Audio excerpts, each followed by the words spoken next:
And we welcome you back here to Alberton Oval for Game 2 of our big match in the AFL Under-18s National NAB Championships for today. First game we saw the Allies going down by 25 points to Western Australia.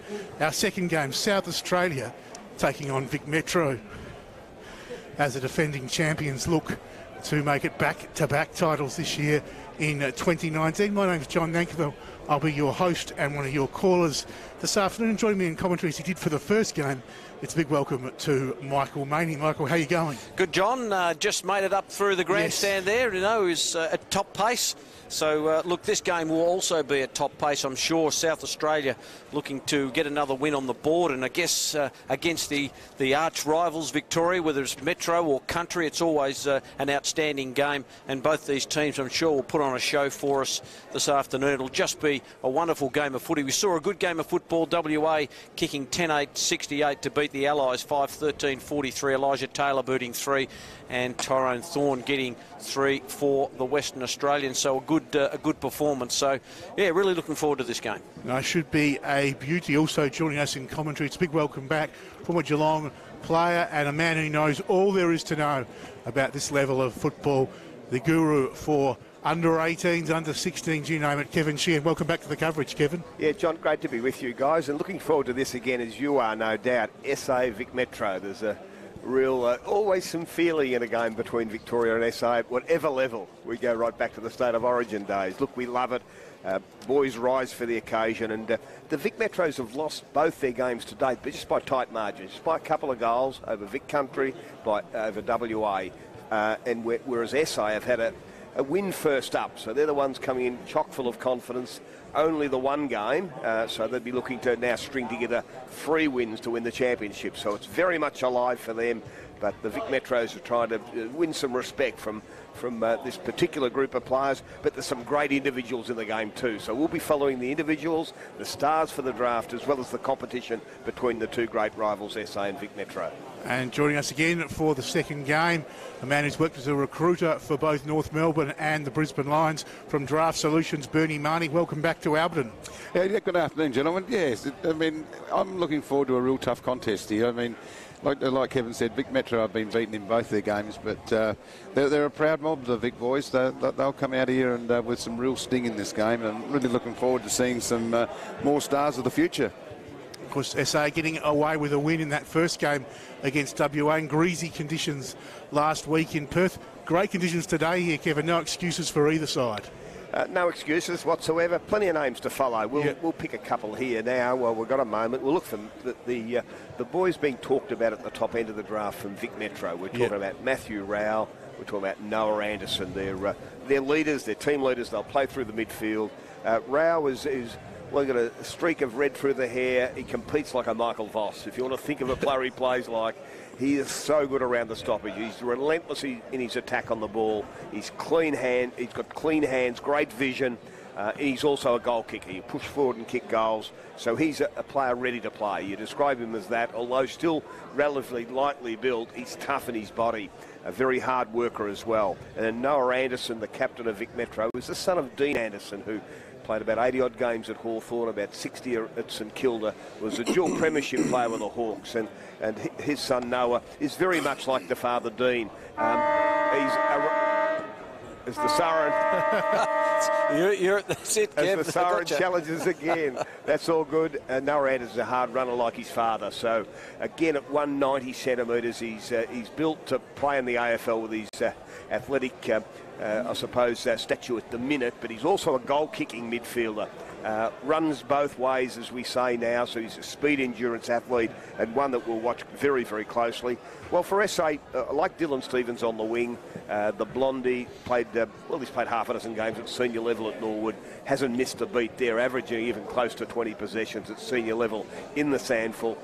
Was good last week without being at his absolute best, but he's like an Andrew Gaff. He's just up and down all of the time on the wing, covers the ground, got great vision and creativity as well with his hands, so sets up his teammates. And then there's a couple of father-sons of interest. Jackson Mead, Darren's boy for Port, of course. Luke Edwards, Tyson's boy for Adelaide, but he's a bottom ager. You've got to wait another year. He was great. They were both terrific last week, both pretty composed, both had a fair bit of the footy, up close to 20 possessions. So that's exciting times for both the clubs to have their boys in contention to be father-sons, in Mead's case later this year, and Luke, of course, for next year.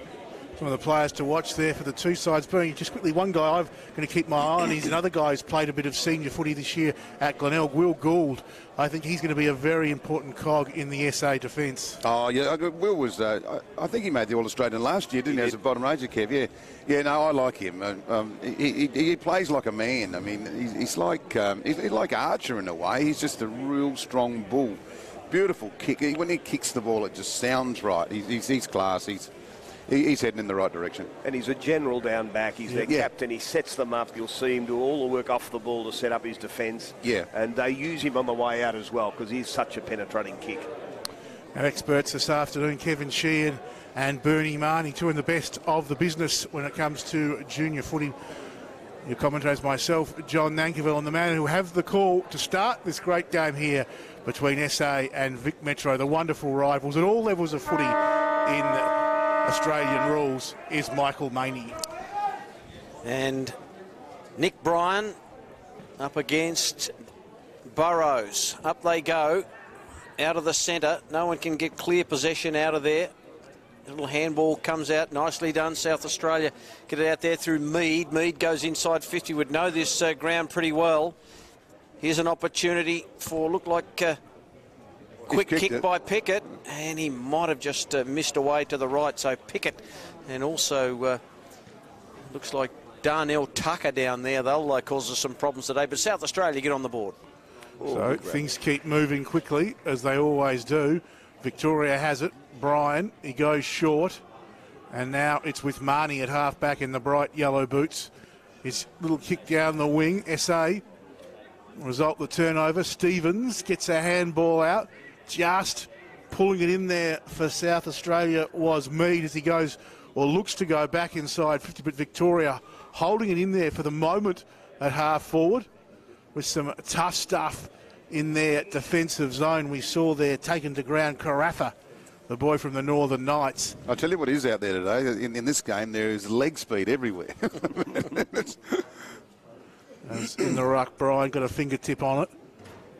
And again, SA just holding it in grimly at their half-forward line. Another ball up results. Just repeating in the earlier game, was Western Australia working hard to beat the Allies by 25 points. Slapped down by Bryan for Victoria. Big blonde, you'll notice him. Another one of the boys there from Oakley gets a handball out. Chance now for Victoria to go inside 50 through Rao. He's an Oakley lad as well, was being talked about by Kevin Sheehan before the start of the game. As Victoria working around nicely. The flying shot on goal now from Bergman after getting it there from Worrell. But it's going to be Bergman again. I hadn't seen Rao before, Kevin, but he looks Rolls Royce already, doesn't he? Bergman's kick inside 50. SA have the numbers, and a good mark taken in defence as they chip the ball around inside their defensive 50 arc, and the footy ends up with McNeil. Yeah, Bernie, look, with Rao, I haven't seen him play a poor game. I don't want to moz him at all, but he's one of the most consistent underage players that I've seen. Best on the ground in the State League, under-18 grand final last year. A week later, best on the ground in the Futures game. It's the under-17 game at the MCG grand final day. And then again earlier this year when the Australian under-18s played against Casey Demons, he was best on the ground. Yeah, but just the way that he runs, Kev, he's just all footballer, isn't he? Yes, he is. And he's a two-way runner, as you call it these days. Vicks go inside 50, flying shot at goal just away, and Mitch Mellis was the man who showed plenty of pace, and he just popped it through for the corresponding behind. So a behind to both teams. And the Vicks really did work that beautifully through the midfield. So early days, it's an even contest. As South Australia look to go long, bring it out here towards half-back through the agency of Edwards. Off hands at ground level, Victoria almost coming up with the football. Unable to do so there through the player in Butler, and in the end it's shuffled out of play for a throw-in at left half forward for the Victorians. Right half back for SA, 1 point apiece. Butler must be able to run if he's on Biggett. He must be able to hook along. Gone nearly 4 minutes as Brian wrestling in the ruck there against Burrows. McNeil came through. Bergman had it for a moment, lost it, and will now take the free. Bergman pops it up. He's got a runner there who can sit and wait and do so quite nicely in the end. That was Bianco, another one of the Oakley boys. He goes inside 50, but SA should clear out towards the outer half-back flank. Bianco applying the pressure on his opponent, and there'll be a throw in right half forward for SA, or should I say Victoria, 1 point apiece, early stages here at Alberton. Is Will Day the grandson of, or not, do we know? Of Ian Day and all the West Adelaide boys? And Sam Day from up at Gold Coast. I don't know whether there's any... And, yeah, I don't know if he's got a connection to him either, yeah. We should know, we live here, don't we? Yeah, we do. There's a little throw, I would have thought, by Pickett from South Australia. Oh, just weaving his way through beautifully was Magor. Just kicks it long, and the mark, the diving mark is taken by Mackesy. He's been one of the very good players for Vic Metro in their 2 previous encounters in key defence. 195-centimetre player, got great courage in the air. He's been using the ball well on the way out, and one that was seen play at the other end of the ground as well. Casa just got it in short, and the mark taken by Bianco. Bianco was prominent just a few moments ago. Goes out wide, big early fly, and that was from Corey Watts. Couldn't take the mark, and the ball just rolls out of play. So they're just feeling themselves out a little bit in this early part of the first term. 5.5 minutes gone, both teams with 1 behind apiece. The boundary throw in, and Brian and Burrows will call those two quite a bit today. Burrows got in front, knocked it down. No one can take clean possession. McEntee was in there for South Australia in the bottom of that pack. It'll be a ball up. Half forward for South Australia. Got the opening point of the game. Victoria have since scored a point themselves. 6 minutes gone first term. Ball sort of camped in that half forward area for South Australia as they're desperately trying to find some space, desperately trying to get some room. We saw Jackson Mead. He's been busy early around half forward for South Australia. Again, skyward. Brian went it down to Mott, tried to shovel it off towards Butler. Handball came out now. A little give came out. Victoria Butler's had it, but under pressure lost it. Handball back towards defence. 50 Bianco now going even further back. Butler again, linking nicely. Should be a free there to Victoria and will go the way of Kazar. Deep in defence for the Vics. He goes short and ends up in the arms there of Ralph Smith. So Ralph Smith at defence. If he's going to go backwards to go forwards, he goes all the way back to the top of the goal square. And the handball was a dangerous one in the end. They may get away with it, Victoria.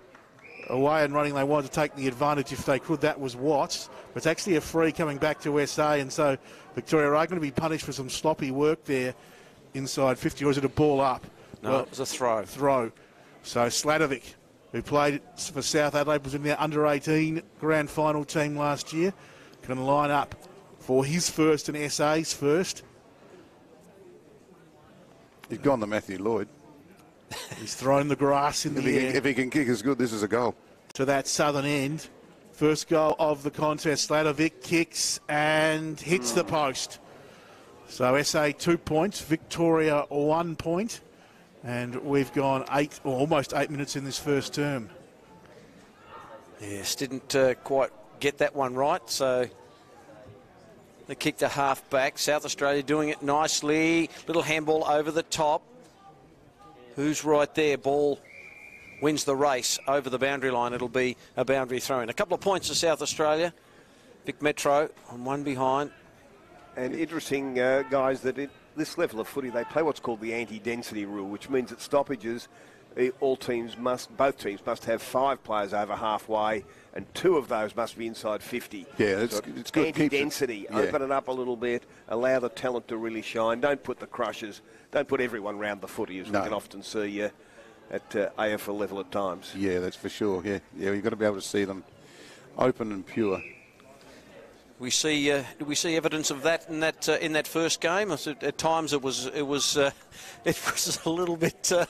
It's just up to the umpires. You'll see the umpire with the throw umpires policing it. They'll be the ones looking for 2 per team inside the 50 and the 5 over halfway. It's their role. They'll give a warning and pay a free kick. So they're on the job with that. Not sure whether we've seen any warnings or anything out there, but we don't know. But there could quite have been. So there's a blood brawl, and it looks like Daniel Mott is coming off and coming on the number 8, Adam Carafa from the Northern Knights. So we want to get this game resumed. Boundary throw in. So a little bit of a lacklustre start to this game. Burrows and Bryan are going to go at it again. Burrows just got his way beautifully down. Look for McNeil, couldn't take it. Mead's kick is smothered. It was nicely done by the man who just gets right into it, Carafa. And neither side can get a chain of possessions going at the moment, can they? They get 1 or 2 each, and then we get another ball up, which is the pressure causes that. A scrappy start, but a tough start. 2 points SA, Vic Metro 1 behind. So we see another boundary throw. Umpire right on the paint of 50 as he brings this one back in. Bryan caught behind. Burrows won it down in front position. Carafa there pulled off it when he didn't have it for mine. And he's going to get the free. No, it's going to go the way of SA. Well, some people see it as pulled off it. Some people see it as a glorious tackle. Either way, SA have it through Schoenberg as he kicks inside 50. Fly there, knocked down, or was it a mark in the end to Vic at the back? It was. Victoria taking the mark in defence at the back there through Courtney. And again, sloppy stuff from Victoria inside their forward 50. And again, it's resulted in a goal for SA. Sladovic it is. And, just twice now, sloppy stuff from the Vics. And Sladovic missed the set shot. He was recipient of the free kick the first time we saw some turnover inside defence of 50 there, Kevin. And on that occasion, he didn't let that one go. Banged it away from straight in front. Well, the umpire must have called play on that occasion. It looked like Courtney had taken the mark, but he's probably moved off the line according to the umpire, and South Australia capitalised on that for an important opening goal. Yes, it was a pretty quick call, I must say. There wasn't much in it. That's right.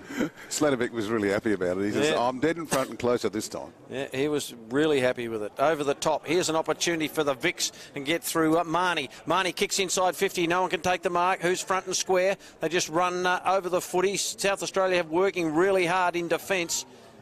And there's a lot of players around the footy, and the umpire will call for it. But, wow, good ball movement by the Vics. They just couldn't hit a target.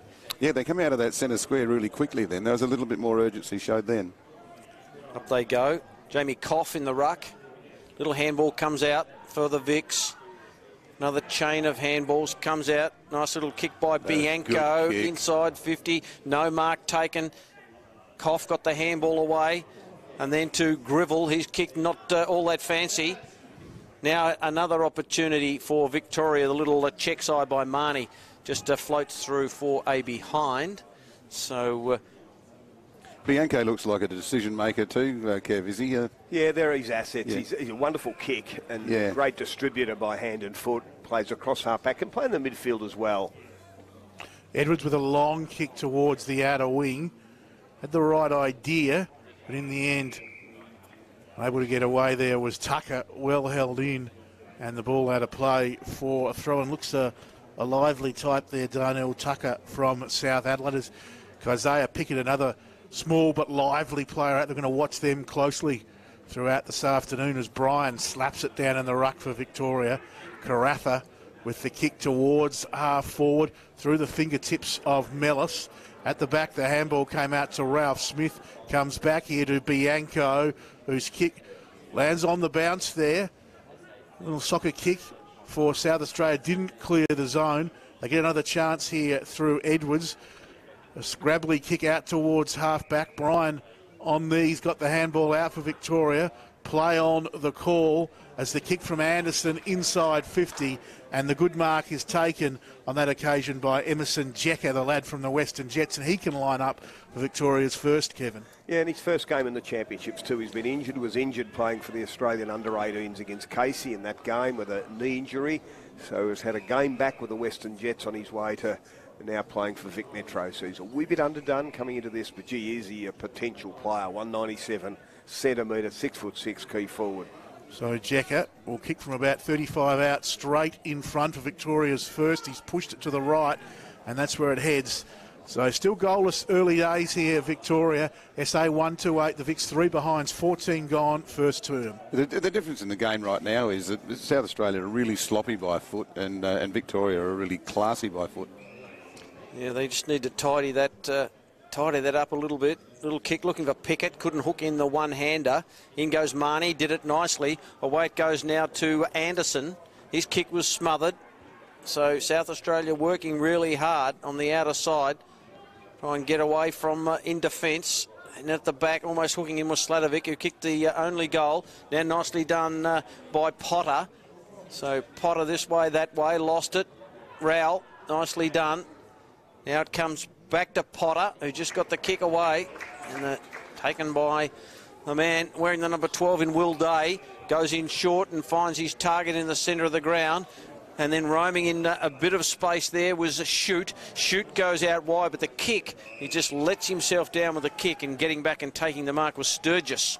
So Sturgis goes back for Vic Metro and finds his teammate in Casa.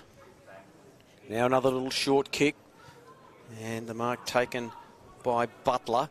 So many players out there we've not seen before, but we'll see a lot more of them in the future. Little handball comes out, nicely done. Doing it with a step was Carafa.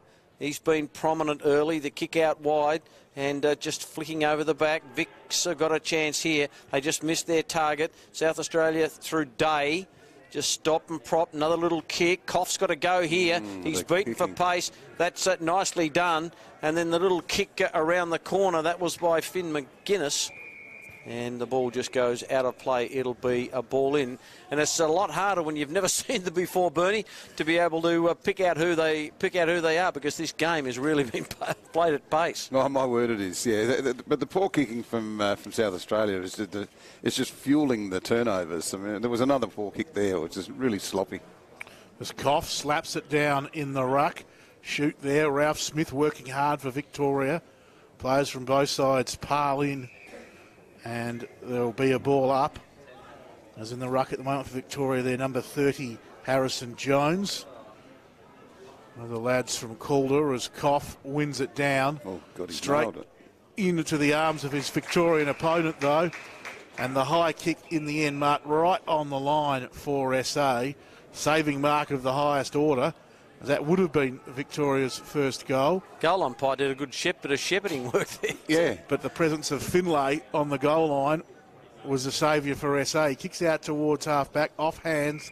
Ball rolls out of play in front there of Sturgis. And there'll be a ball in. As the goal umpires always... They're just on the verge of getting involved in the action, I feel, goal umpires. But they're fun to watch. South Australia having a little bit of trouble with their rotations too, I mean, he had to run 900 metres to get to the play then. They could have waited another couple of minutes, I think, till the play got over here. Brian won it down. Here's another chance for the big blonde ruckman. Got a handball out. The pressure good, though, from both sides in close. Edwards somehow found some room. McNeil involved as well. Brian now hooks the kick back inside 50. Chance for Victoria. Handball over the top looking for Worrell. Knocked away from him. Again, that intense pressure from both sides. I've seen a free kick coming the way here of Victoria. And it's coming back here. Looks like it's Mott who has the footy for Victoria. If he puts this up, we might have one here for the big boys. He's got the footy just about 45 out, slight angle. Taking his time, but also looking fairly confident. So a kick from just inside 50. Goes at it, does Mott with a nice, long, straight kick. And it is a goal to the lad from Calder, Daniel Mott. His first, Victoria's first for the afternoon. Score now 139 the Vicks. They take the lead by a point. SA 128. 18 gone in this first term, Kevin, and it's ticking along quite nicely. Yeah, great finish by Daniel Mott. He's a boy better noted for his work in the midfield. He's a contested ball winner. He wins it one-on-one and really sets the play up. Been a solid player in each of the earlier 2 games for Vic Metro as well. So that's a great finish by him. Coached by Ross Smith there at the Calder Cannons. Ross, former North Melbourne player that's been on coaching panels at AFL level for quite a number of years. And Daniel Mott having a terrific year with Calder, where he averages about 28 disposals in his 7 matches. So prolific winner of the ball in the middle. Yeah, that's good numbers. And he goes straight into the centre square. Burrows up, down, and hit the deck and didn't even collect the footy. And the umpire calls for another bounce. He's getting half a Toby Green, wouldn't he? Yes. And the umpire just says, going to separate yourself, and up they go.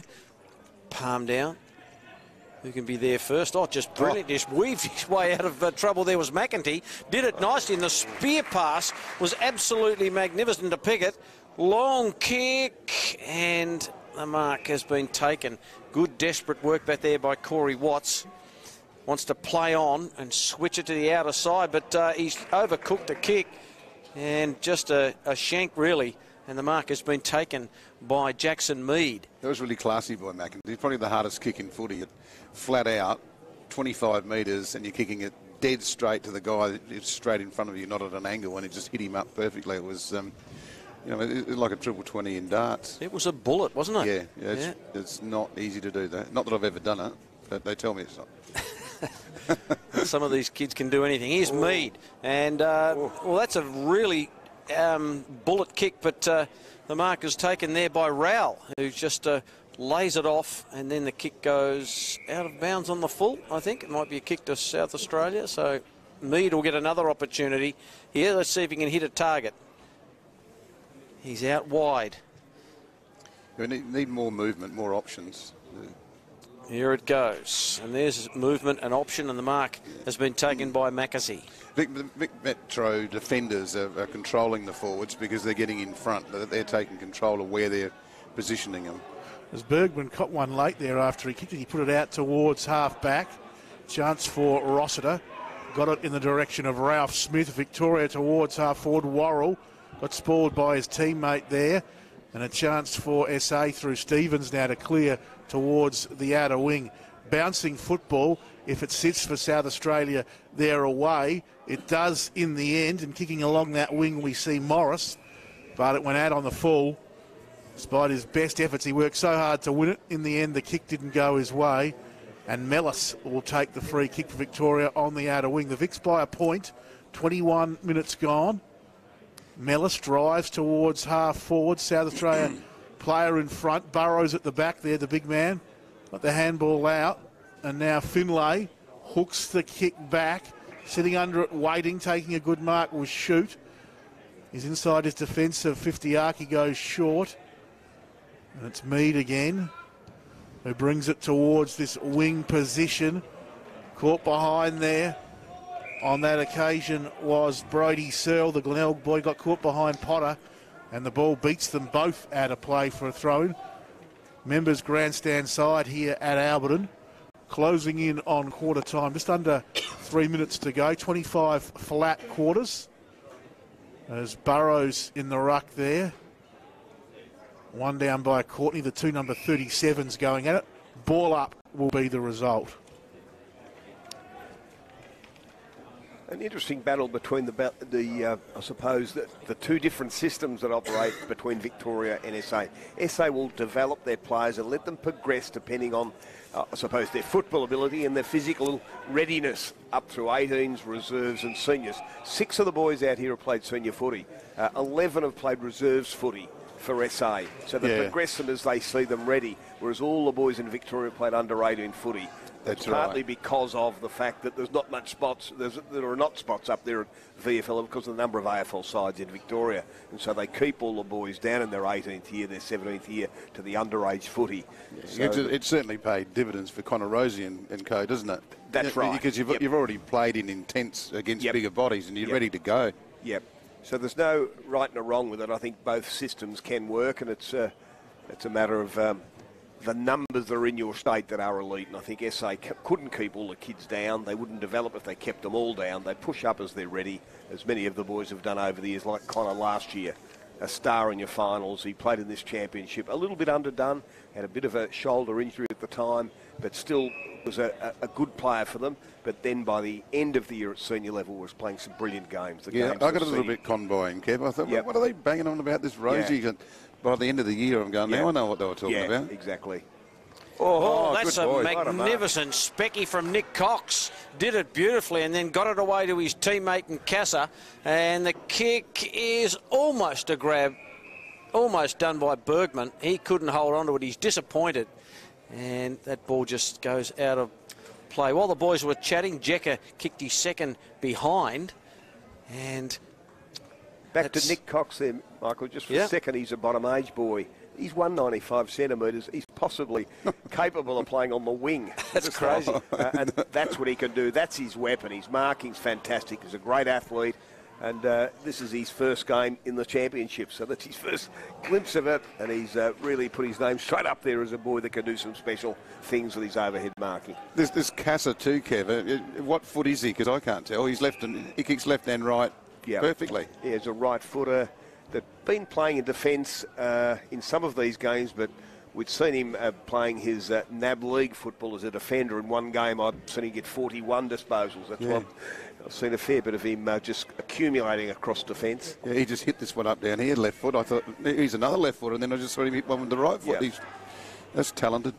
So the South Australians move it forward. They were desperate to get a score. Now, this still could bounce through. No, it won't just bounce back and just hit its point. And it is quarter time with Vic Metro leading by 2 points. They're 1-4-10, South Australia 1-2-8. The goal scorers for the two sides. Sladovec has one for South Australia. He was the goal scorer for the South Australian side. I'm just looking there for Sladovec, and Mott was the Victorian goal scorer, because there he is up the top, number 13. Nice goal from 52, Daniel Mott. So just one goal each in that first term. Low scoring contest, but it was certainly an entertaining contest. There were tough and hard moments, and you mentioned it, some real pace in this contest too. It bounced back and forth from end to end in that first term. So while low scoring, Bernie, still entertaining. Oh, my word, no, we're seeing plenty of good football. I mean, the scoreboard's not big, but the talent on the ground and the skill level is certainly big. As this game goes on, this is going to be a real hard, tough contest. This is going to give these boys a chance to showcase their skills under really heavy championship pressure. Just looking at a couple of the numbers here, we see Trent Bianco with 8 disposals being the leading possession winner on the ground. And Jackson Mead with his 7 as the leading possession winner for SA. Cozzy Pickett with 5, 3 kicks and 2 hand passes. Has also got a little bit of the ball, as has Day with his 4 disposals. Noah Anderson with 7, Rao with 6. Some of the other boys getting their hands on the footy, as has Darcy Casa with 6 disposals for Vic Metro. And the South Australians, John, missing Cam Tahini, who we know plays his football with Norwood in the sample. Kicked Butted 5 goals. I think Butted might have been 4 or 5 on debut going back a number of weeks ago, and got injured. So they'll miss him a little bit, but they just need that. They just need that to keep moving that ball forward and hitting targets. They do, and I think, look, that's the key for both sides. We saw Victoria did that a little bit in that, I guess, the latter part of that first quarter with Emerson Jekka making himself a target. He had a couple of shots on goal. He missed them both, unfortunately for him, but they looked a lot smoother, the Vics, when they were lining him up, and that's really what South Australia have just lacked a little bit in that first term, having a clear, tall target to go. Lots of players inside that forward 50, a lot of small guys, Pickett's down there, Darnell Tucker, but probably Bernie still looking for a real tall target up there, South Australia, in that first term. Yeah, and if you haven't got a tall target, you've got to hit them low and flat. You've got to keep your efficiency right. But the smaller people in the forward line have got to make it easy for the bloke that's got the ball. You've got to lead into space where he can either kick it to you or in front of you or, or behind you to give you the turn and run at goal. But clearly the skill level of the Vics is it's a good 25% better all over the ground than what South Australia is, and especially down in defence, they're making too many wrong decisions by trying to go short and sideways. I mean, if your kicking's not working as a team, it's probably better to go down the line and play safe and try and get some grind out the score. I mean, then when you get your game going and you can be a little bit more flashy, take a few more risks, but you just can't let the game get away from you. Not these type of games, because if your efficiency rate's down, they'll slap you, the opposition. No, they certainly will. And look, Kevin, I guess from the Victorian perspective, some strong talls around the ground who've I guess had their say on the contest. I've been interested in the way the ruck contest has sort of gone. I think Nick Bryan there for Vic Metro and Lachlan Burrows, the Sturt lad for SA. We saw in the first game a very entertaining ruck contest there between Gadden for the Allies and Jackson for WA. Those were the two early sort of the work by Bryan and Burrows. How did you see that? Yeah, I think it's a terrific contest. Burrows is a 195 centimetre aggressive player that... that's the end of the sirens. Aggressive player at the contest in the air, but he hunts it on the deck as well. Gets down after the ball. Strong-bodied boy. He will make space for the smaller players as well and compete very hard for his team, as he did last week.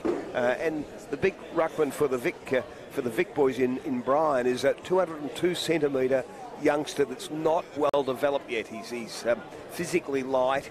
He's got the spring, so his reach is terrific, but he lacks the physical presence to actually have that impact when it hits the deck.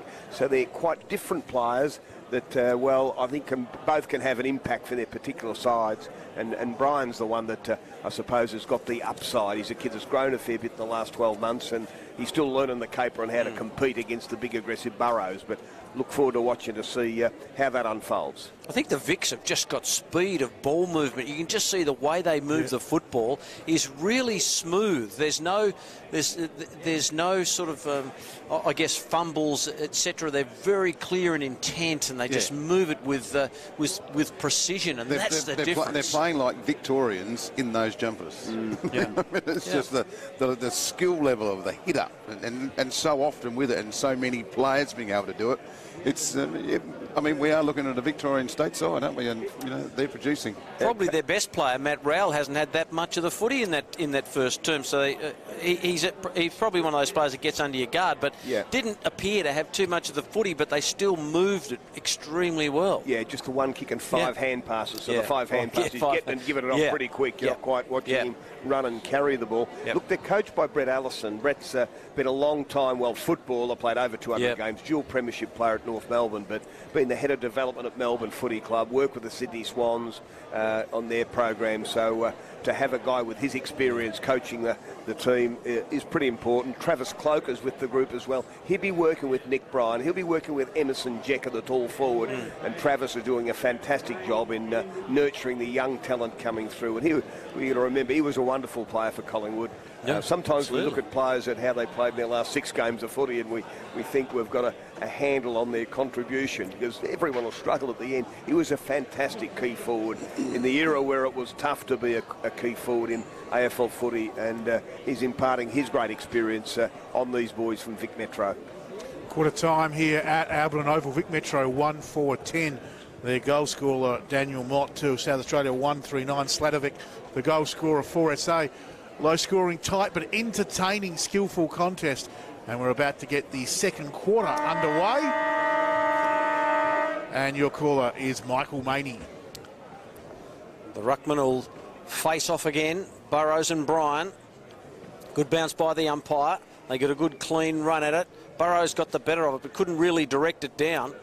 That pace of Victoria really coming to the fore. Bryan's handball was just out into territory, and no one could really get it. Little handball over the top by Marnie. This is excellent work. A couple of bounces, and then the kick is just to the line, and couldn't quite get enough on it.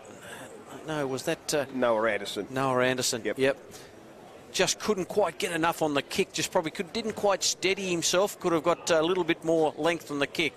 but it was rushed through for a behind. So it's going to be Grivell to bring the ball back into play. Goes short to Day in the right back pocket. Southern end here at Alberton. Victoria opening the scoring. The second term only gone 50 seconds as the kick from Day out towards half-back. Knocked down. Marnie. Now a chance there for Bergman. He was well tackled. Holding the ball, the call. And the resultant free kick will go the way of SA out there at defensive 50. As they drive it long down towards the outer wing. Watts spoiling from behind for Victoria. South Australia's Burrows trying to gain possession. The big man couldn't quite do so. South Australia, though, will push towards half forward. Pickett didn't get a great bounce. Second opportunity. Ball sort of squirted away from him in the end. Little give came out, and South Australia doing it nicely now. The kick back towards half forward from Magor. And another chance there. Long, strong kick from Morris inside 50, but for the second time today. We've seen him go a little bit wide, and this one out of bounds on the full. As Kassar brings it back into play. Macassey comes out wide towards Admelis long, but he went short in the end for Bianco. Bianco, very nice kick right into the arms there of McGuinness. McGuinness's kick, a bouncing football over the head of Rossiter. Edwards got the handball out. Chance now for Day for South Australia to Burrows. Oh, no. Marty runs him down magnificently. The little man running down the big man, and Marty has to free it half forward for Victoria. What's he got inside 50? Goes quickly with the kick. Knocked down Rossiter, crumbing nicely. Kicks back towards the goal line. Jacker is there. In the end, off hands, through for another behind. Yeah, they were lucky to get away with that. I mean, a poor decision handballing to a ruckman that's running backwards. You can't get much worse than that. It's the old cliche, isn't it? Little short kick. So out of half back, they've got to work it here through Hilda. Little kick across. Really hugging the line was Will Day, and then the kick was terrible. Yeah, the same problem. I mean, he's 25 metres away from him. He's kicked it at his feet. They've just got to relax a bit more. Keep, they're getting too tense with the kick. Just have a look at the target and then watch the ball onto the boot. Finn McGuinness with the ball. Just down the line. That's okay. And gee, this man Jecker is really presenting quite beautifully at the moment. He's a long way from goal. He's got himself into a bit of trouble here, and he's had to do a real skim looking for Rao. And in fact, the man there was Ralph Smith, and he couldn't collect. And it'll be a ball in. So, well, Vic Metro having the same problem the Allies had. 1-6 they've got. The Allies kicked themselves out of the first match early in the piece. But they've had all of the football. Victoria really dominating this contest, but not on the scoreboard where it counts. Rao was over the footy. Goes in with a tackle now. And that ball just locked in close to the line. Day's trying to get it over the line, but can't do so. And it will be a ball up. About 40 metres out from the goal that Vic Metro are going toward. Burrows just over the top, sort of missed everything. Big tackle in there. Nicely done by McGuinness, but another ball up. So.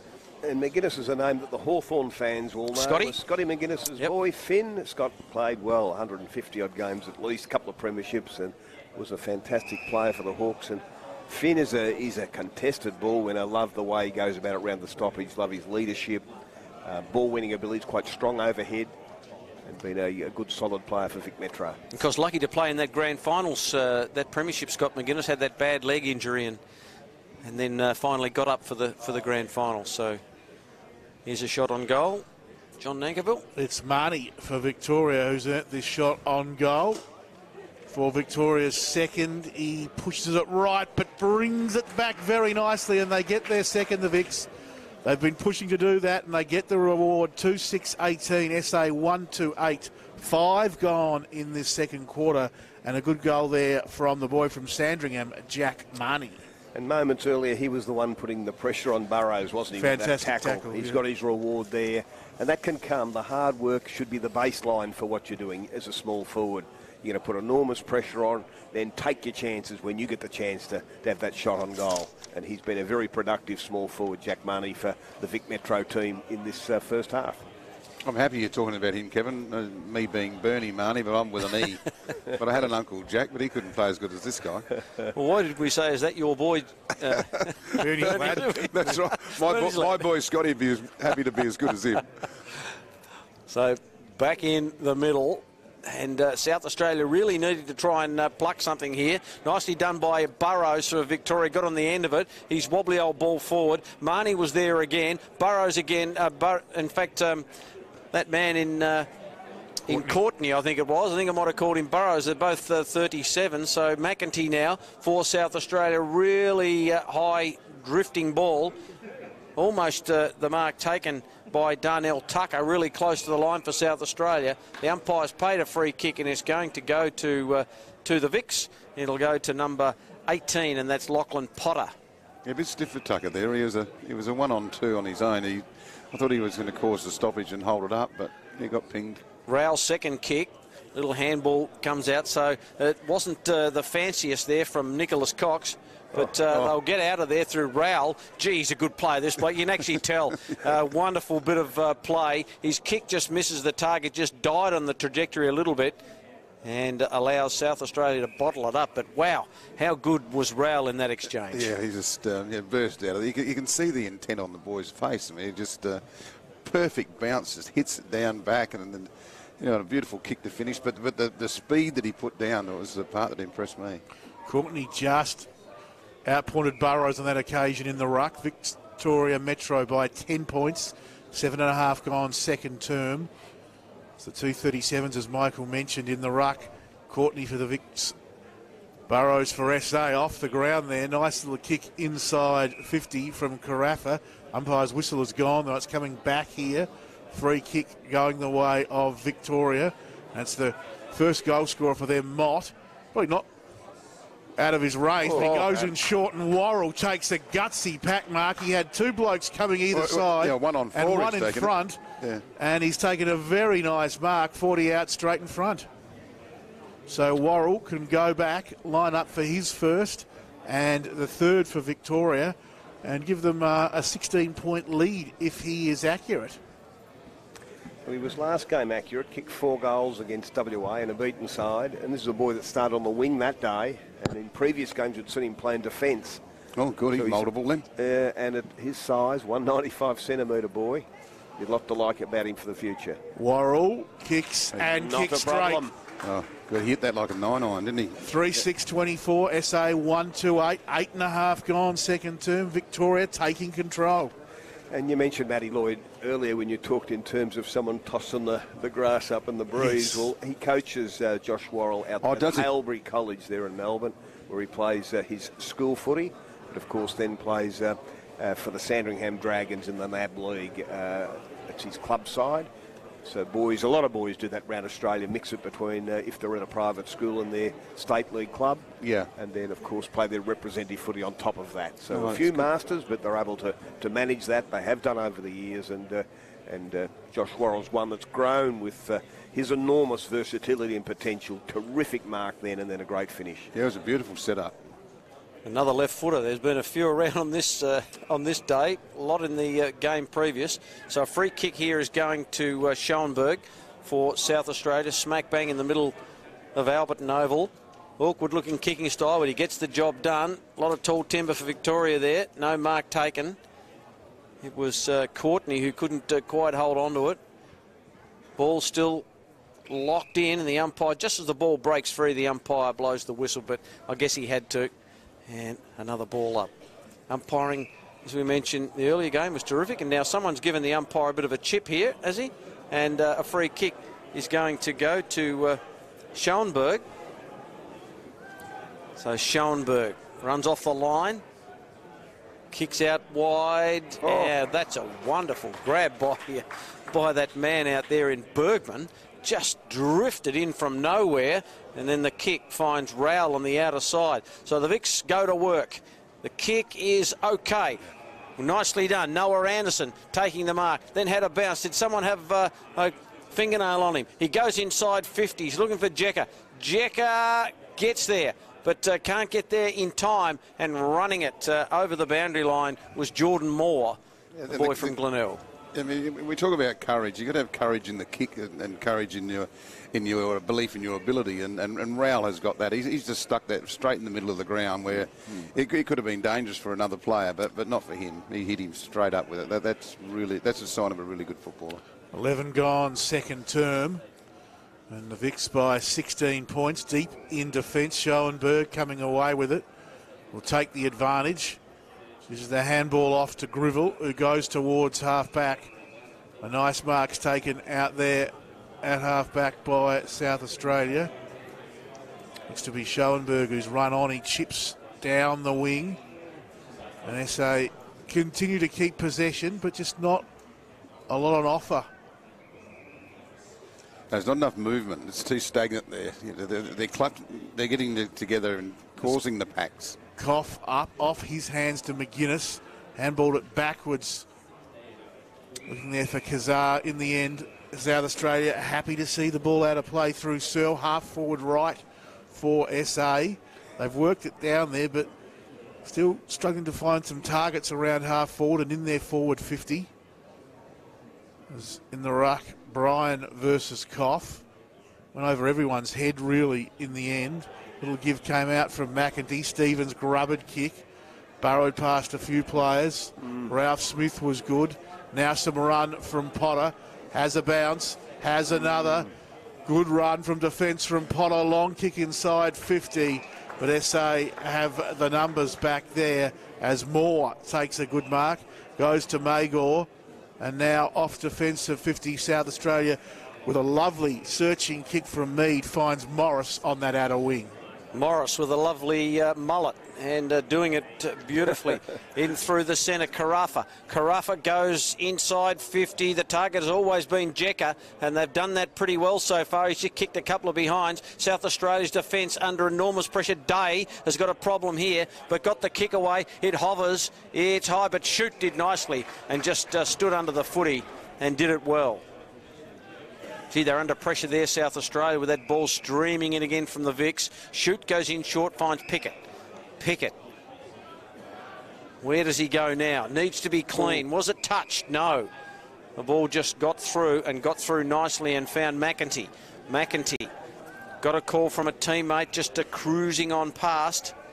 And the kick wasn't all that good. Koff couldn't do anything but give away a free kick for over the shoulder. And it'll be taken here and taken by Sturgis of Victoria. So Sturgis, been solid so far. His kick just sets it up. Up they fly. No one can take the big mark. Nice little handball out by Ralph Smith, I think it might have been. Little bouncing ball close to the line. Oh, here's Jekka. He is in. He just got to the ground and tried to shoot the handball out.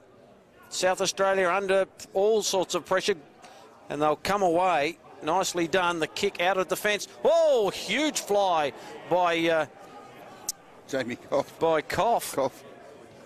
Now the kick is touched off the boot from Bryan. Won't be a mark, but under pressure. See, South Australia in all sorts of problems here. Gould's just called the play on, and Gould will go out wide, and then his kick is just turned over.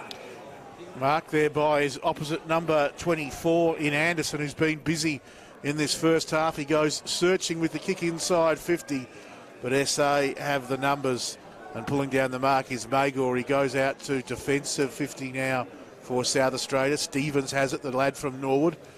Goes towards half-back. Diving mark from Sladovec. SA's only goal scorer, a long way from his forward 50 arc home.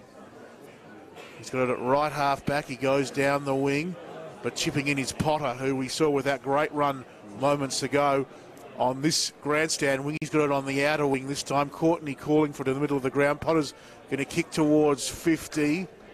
Day was up, knocked down. Marnie was good over the top. Nice little kick inside 50, and the mark taken there from Bergman, and it was Rossiter, I think, who put it lace out into the hands of Bergman. The difference in the amount of pressure that Vic Metro put on the SA boys is enormous, but when Vic Metro have got it, SA have got to lift by at least 30% to put the pressure back. They're delivering the ball at will into the forward line, but you've got to make them deliver it on your terms. So Miles Bergen from Sandringham kicks, and it looked good, but just drifting away in the end across the face, through for a behind. 15.5 gone second term. A 17-point lead to Vic Metro. 3-7-25 plays 1-2-8. South Australia with its problems. The long kick out by Gould. Up they fly. Ball knocked away by Sturgis, and keeping it in and doing nicely was Ralph Smith. Pickett, quick hands, and South Australia need to get out of trouble here. Gould's about to get mown down, but got the kick away. It needs to be pinpoint, and Stevens couldn't take the mark for South Australia, so a chance for Victoria, but the South Australians come back. Mago, handball over the top. Stevens did some nice shepherding work, but McNeil couldn't get anywhere near it. Well done by the Vicks. Bergman now on the end of that chain of handballs. Handball over the top. Oh, the Vicks, he's caught. He's gone. Here's Nicholas Cox. And the free kick should go to South Australia. But boy, they're making heavy weather of it, trying to get it forward. They're using the football so poorly at the moment, the South Australians. They just need to tidy up their foot skills and hand skills. It's a choice of who they're giving it to. They're not getting it into the hands of Stevens and co, their leg speed, their ball carriers. Just kicked to a one-on-one competition there just a second ago, a contest, and instead of kicking to someone who's in a bit of space, they're kicking to someone who's standing right next to it and hoping. And then when they do, they kick it on, they put it on top of his head. McNeil tries to go forward. Here's an opportunity for South Australia. The handball comes out here to Shoot. Now Shoot's got to hit a target, and he does this time, and it's been nicely done, and the mark has been taken by Jamie Koff. And let's see whether he can do something here and get a goal for South Australia, because they need it badly. They only trail by 17 points, but it's been all Victoria in this second term. And to be fair, the Vicks have had the upper hand since the first bounce. So Koff, pretty deliberate, ball down to ground, and let's see what he can do. He's going to have to kick from about 40 metres out. He's got a bit of a skip going, and the kick is... unfortunately, it was never going to be. Not his best. Didn't really get close to the man of the mark, so the Vicks working hard over on the outer side, and it will be a ball in. Just a horrible kick off the boot. Never looked likely. No, he's got a bit of work to do on that setup there. He landed on the wrong foot almost when he kicked it. It was very poor. Courtney versus Slajovic in the ruck. Courtney in front, knocks it down to ground level. Everyone piles in, bootlace level. That's never going to come out, and the umpire will ball it up. A score check. Vic Metro 3-7-25, SA 1-8, 18.5 gone second term. As Michael Maney said, Victoria really dominating this contest from the start. And here's one, a kick out of the pack, a hurried one for South Australia, through for a point. A point when they really needed a goal. 1-3-9, Vic Metro 3-7-25, 19 gone second term. Well, Victoria showing South Australia a clean pair of heels. That was skill too. Mellis has got the mark. Now he's got to hit a target here, but Gould did nicely and got in between a couple of Vicks there, and then took the mark and then shoots it off to McNeil. McNeil's little kick is okay, right into the centre, and Stevens. So Stevens for South Australia gives it off to Day. Day pulled the kick, but it was a horror story. Little kick forward, nicely done by the Victorians, spinning out of the pack. Mago did it nicely. Then another little paddle away. So they're still in trouble. Good tackle by Bergman. Will he be rewarded? The umpire said yes. You're getting a lot of drive out of Lachlan Potter off the half-back too. I mean, you tell us a bit about him, Kev. He's skillful with the foot too. Well, he's noted for that ability to break the lines, a line breaker, dash. Even his numbers are good, 2.87 for 20 metres. You break 2.9, you're pretty quick. Yeah, you can see that's his weapon, his X factor, if you like, and he's been impressive in the second quarter. Kick goes inside 50. Vicks into attack. South Australia having to defend really grimly here, and coming out was Hilda, and his target is hit. So the ball still at 50 for Victoria. Is working hard there, Bergman. applying pressure and keeping it in their arc as the ball goes out of play. Bit of push and shove there. They just need more overlap coming out of the back line, South Australia. They've got this forward handball going on. Everyone's in front of you. You need some people coming from behind you, timing it right as they're going past you. 16 points the lead to Victoria as Burrows won it down from behind. Ball came out to Schoenberg. Thought about the handball. Will now go with the kick towards half back, and a good strong mark as he's ridden into the ground, taken there by Grivell, lad from Sturt, Oliver Grivell. And O'Brien in short ignored that. Good. Instead went back to Schoenberg, had run down onto that outer wing. There's no short of run. He's not short of run, Schoenberg. Back to Grivell. And now a chance for Stevens, who gets onto that left boot. Long kick to 50. But Kazar, all on his own, takes an easy mark. As SA just falling down, looking sloppy at times, and Victoria easily able to clear as McCassie goes to Marnie at half-back. Marnie chips it up, finds Butler. So you can dictate the game by foot if you're hitting your targets. Butler to Watts. He's got a mullet that reminds me of Mark Harvey, if I'm being honest. But Watts, as he takes a very nice mark. So they had 6 out of 6 hits there. Still got control of the ball. Gets it off to Carafa as Victoria looking very good. Oh. Charging through there, Jekka was taken high. And the big forward, Jekka, will take the free. Boy, he is a members wing. 16 points to margin. Victoria lead by 22 gone. Jekka goes short, finds Bianco. Bianco pops it up to half forward. Marnie. There's a couple to choose from. The little man took the mark, 55 from goal. He then goes short, and a good mark's taken by Anderson. 40 out, straight in front. At the 22-minute mark, Victoria would really ice what's been a very nice first half with a goal here to Anderson. Vic Metro moved it around that often that they got the separation they wanted from their forwards and the South Australian defenders, because by foot they're controlling the whole game, so that they can move the chessboard around where they want it to get the hole when they want it. So Noah Anderson very deliberately begins his run in. He'll kick from just inside 50. Very nice looking kick off the boot, just drifting away to the left. So behind the result, 3-8-26. Probably the only thing against Victoria Metro is that kicking. SA 139, 23 gone, second term. He's a likely type, Anderson. Here's Gould. Just the little handball over the top. So South Australia through shoot will pierce through. Nicely done by McEntee. McEntee's kick is just right on top of the head of Darnell Tucker and just couldn't get it. And a free will be taken here by Potter, who's just got it again. He's got it on a string, Potter. Nice little short one. Finds Finn McGuinness. McGuinness, the outer side. Only a couple of minutes to go in this first term, and Bryan has got it on the wing. Now uses the football. The big ruckman using the football well. Cox had to get it back to Ralph Smith, who just turns it round the body. Oh, just hooking it in.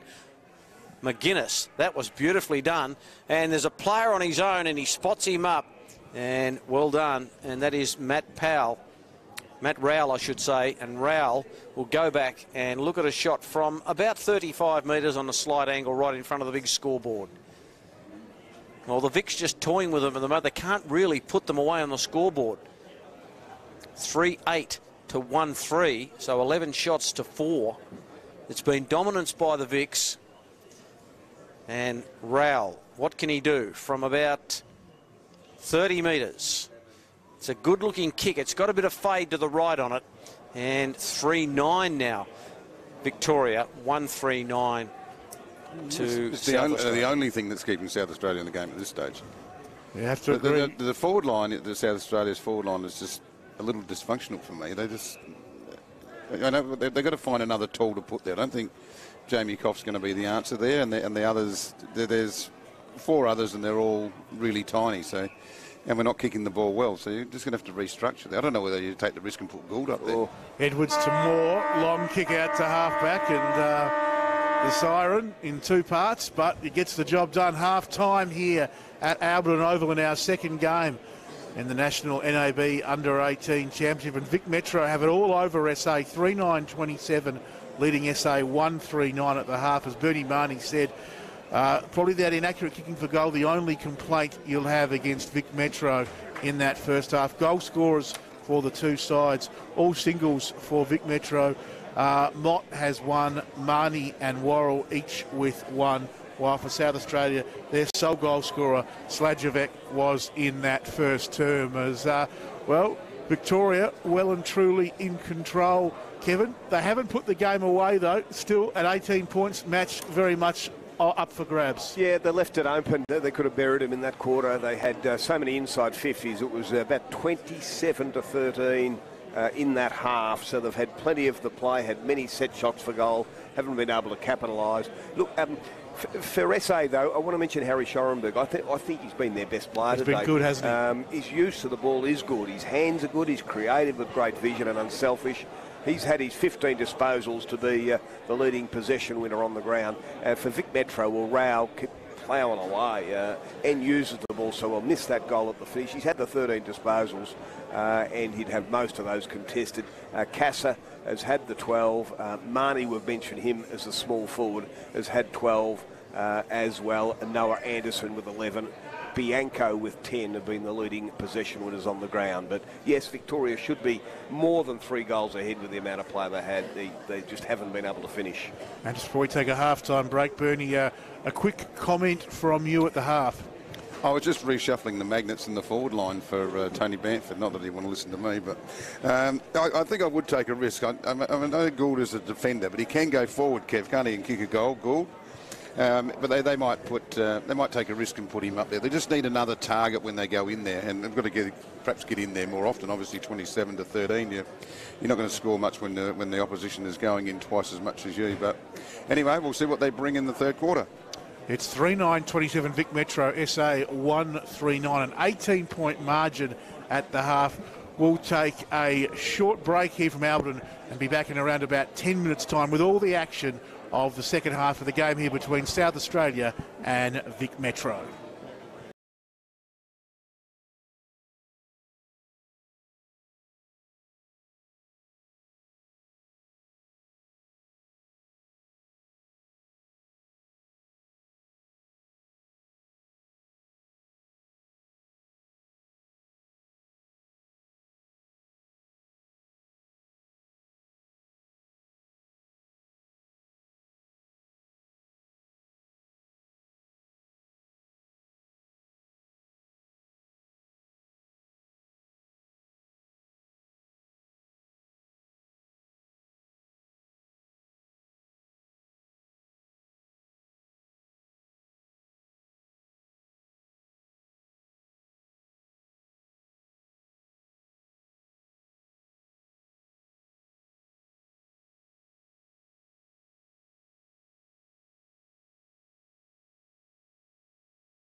Yeah, I'm ready to go, mate. Whenever you are, I'm ready to go.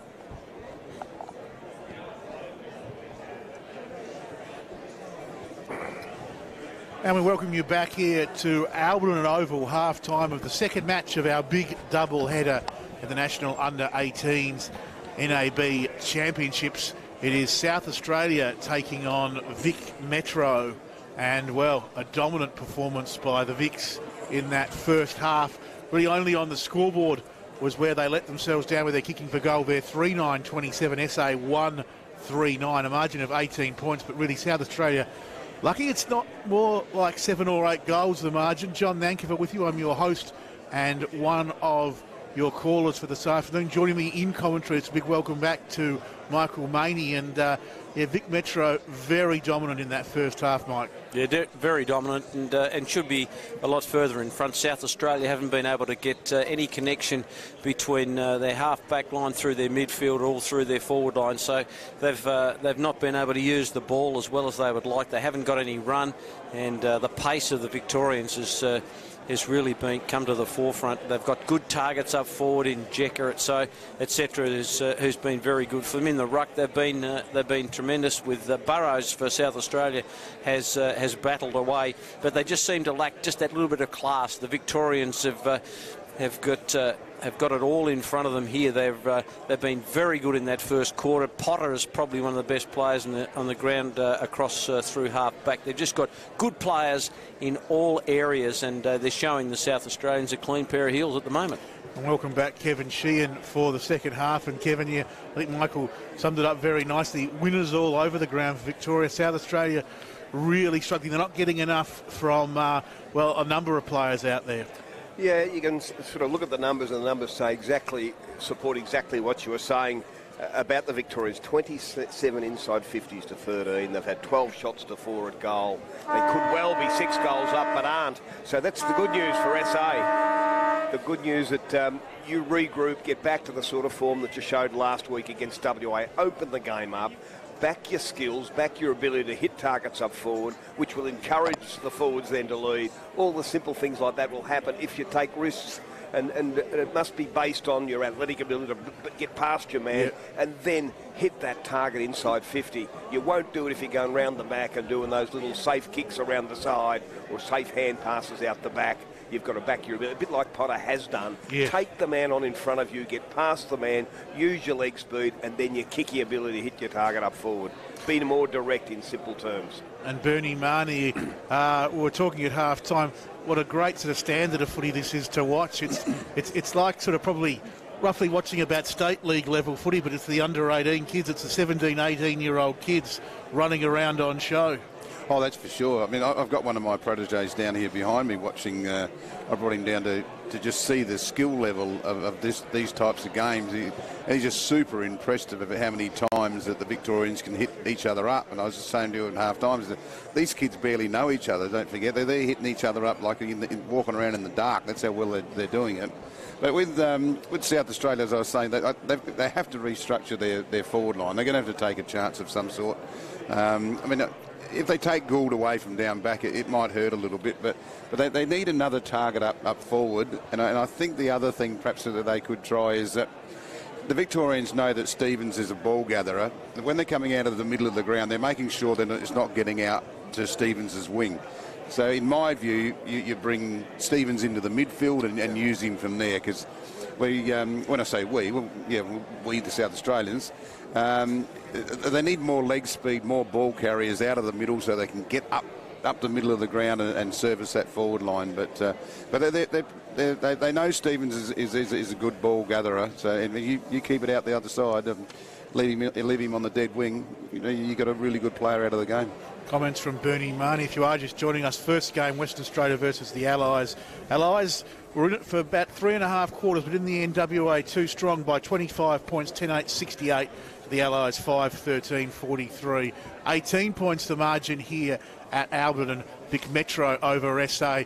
SA with a lot of work to do in this second half. And the man who will start the call is Michael Maney. A lot of work for South Australia to do in the second half. They trail by 18 points, 3 straight kicks. Let's see what will happen in the second half. Burrows and Bryan. Bryan knocked it down beautifully. No one can really gather the football. Shoot for South Australia. In hard was Schoenberg, who's been really handy for them. Mead started off okay for South Australia, but sort of faded out of it a little way. Nicely done by Bianco, and that's good. Just hit up a teammate. Oh, clean pair of heels here, but mown down. The big ruckman in Burrows mows down Daniel Mott. What a tremendous effort from Burrows to really get on his bike and do that.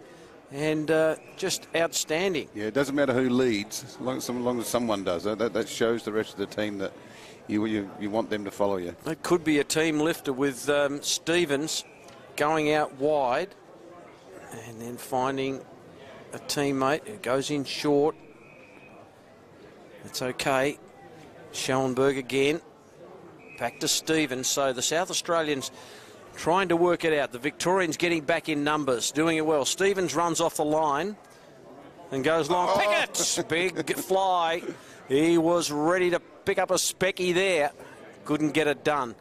And ball is locked in, and it'll be a ball up, but you can see it happening in front. Yeah, as light as he is, they caved in underneath him. If they had stood tall and come to the party, he'd still be there, I reckon. I think that reminds us of the mark he took in his first reserve game in the Sandfield. Took a mark of that level and kicked 6 in the game, and then debuted at senior level the next week. Yes, that's right. So he's certainly got some exciting attributes. Yeah.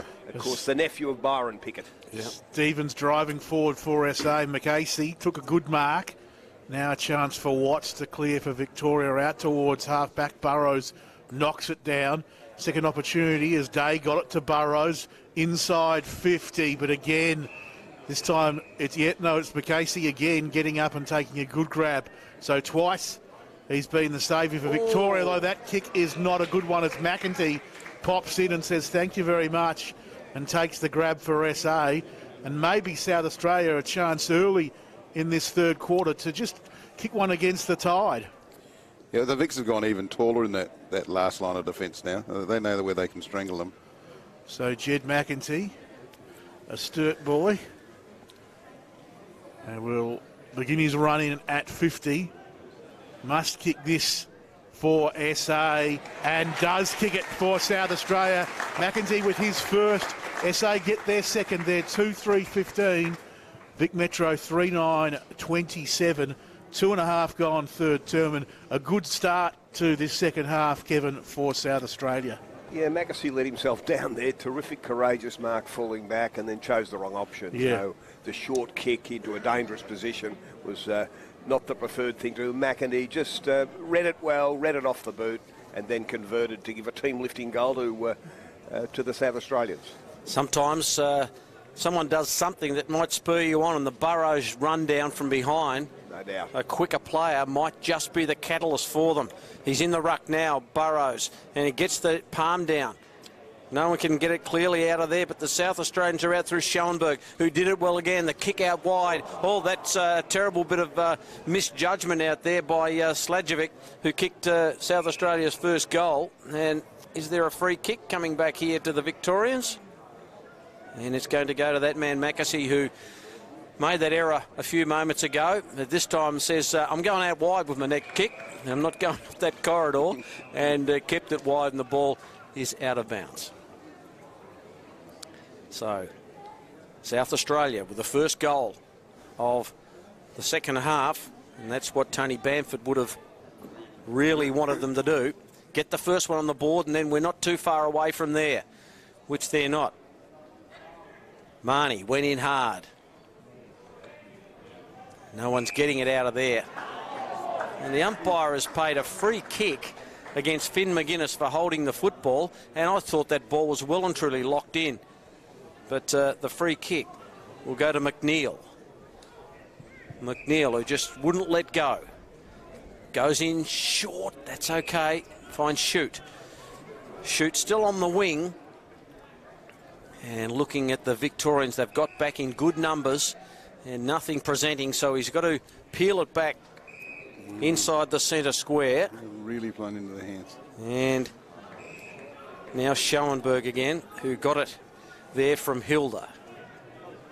So Schoenberg, one of SA's few shining lights in the first half, goes long inside 50. Crumb nicely by Edwards at the back. Little check side kick, dribbling, goal for South Australia. Back-to-back goals to the Crow Eaters. Here they come. Edwards with his first. SA 3-3-21. Vic Metro 3-9-27. 5 gone in this third quarter. A little bit of magic from Edwards. Oh, Luke Edwards, you're a star. That was beautiful. He had the dancing feet on. He had the awareness and composure. He just played him on a break then, stepped around him and kicked an absolute team lifter. That was a brilliant effort. Look, he's been very good today, very good last week, this boy. A 17-year-old that we saw star at under 16 level for SA last year in national championships, and he's made the step up to under 18 level very comfortably. What a class act. With a capital C, it was. Just stepped around those feet, were just so brilliantly utilised. He got a bit of DNA, hasn't he? Yes, a bit of DNA. Here's Brian from out of the centre, almost the mark. No one can really grab it. Another Brian handball away to Rowell. Handball over the top, looking for the teammate in Mellis. And back it goes again. And this is Worrell. A couple of kicks out from goal. He's got a man in the centre there in Bianco. He doesn't go with him. Now the long kick inside 50, but that's beautifully done back there by Finlay. Didn't see much of him in the first half. Yeah, he'd be one that I was going through the height of the South Australians to perhaps push up forward. He caught that all right. Hilda. So they go out wide to the outer side.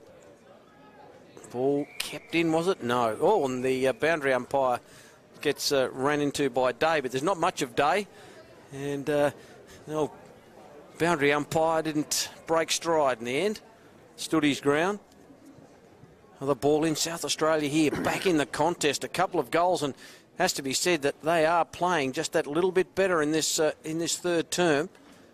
They weren't too flash in the first 2 quarters, but whether they can keep that momentum going, that is the big question. You mentioned Finlay. Was their best player last week, or the coaches of SA gave him their best player? Very consistent. He played on Taylor, Elijah Taylor. Right. We saw earlier in the day, the boy with the dancing feet, the number 19 for WA. So Carl Finlay, an excellent close checking defender last week, and took some very strong marks under pressure in the finish in that last quarter when the game was still on the line. Oh, very good. Ball camped inside 50 for Victoria. Here's a chance though. Mead away. The little handball to McNeil. Kick out towards half-back. Stevens has it tackled. He just stopped for a second, tackled ruthlessly over the line by Brian. And big Brian, the big blonde in the ruck, will get the free kick for Victoria. From right half forward, wobbly ball towards 50. Big collision. Marnie crumbed it beautifully, pops the pass out, and the mark's taken no problem at all by Bergman. And he's about 30, 35 out, and he can line up for his first for the afternoon, and maybe just a steadier for Victoria. Yeah, that was good work there. Was that Schoenberg that went back into the play then?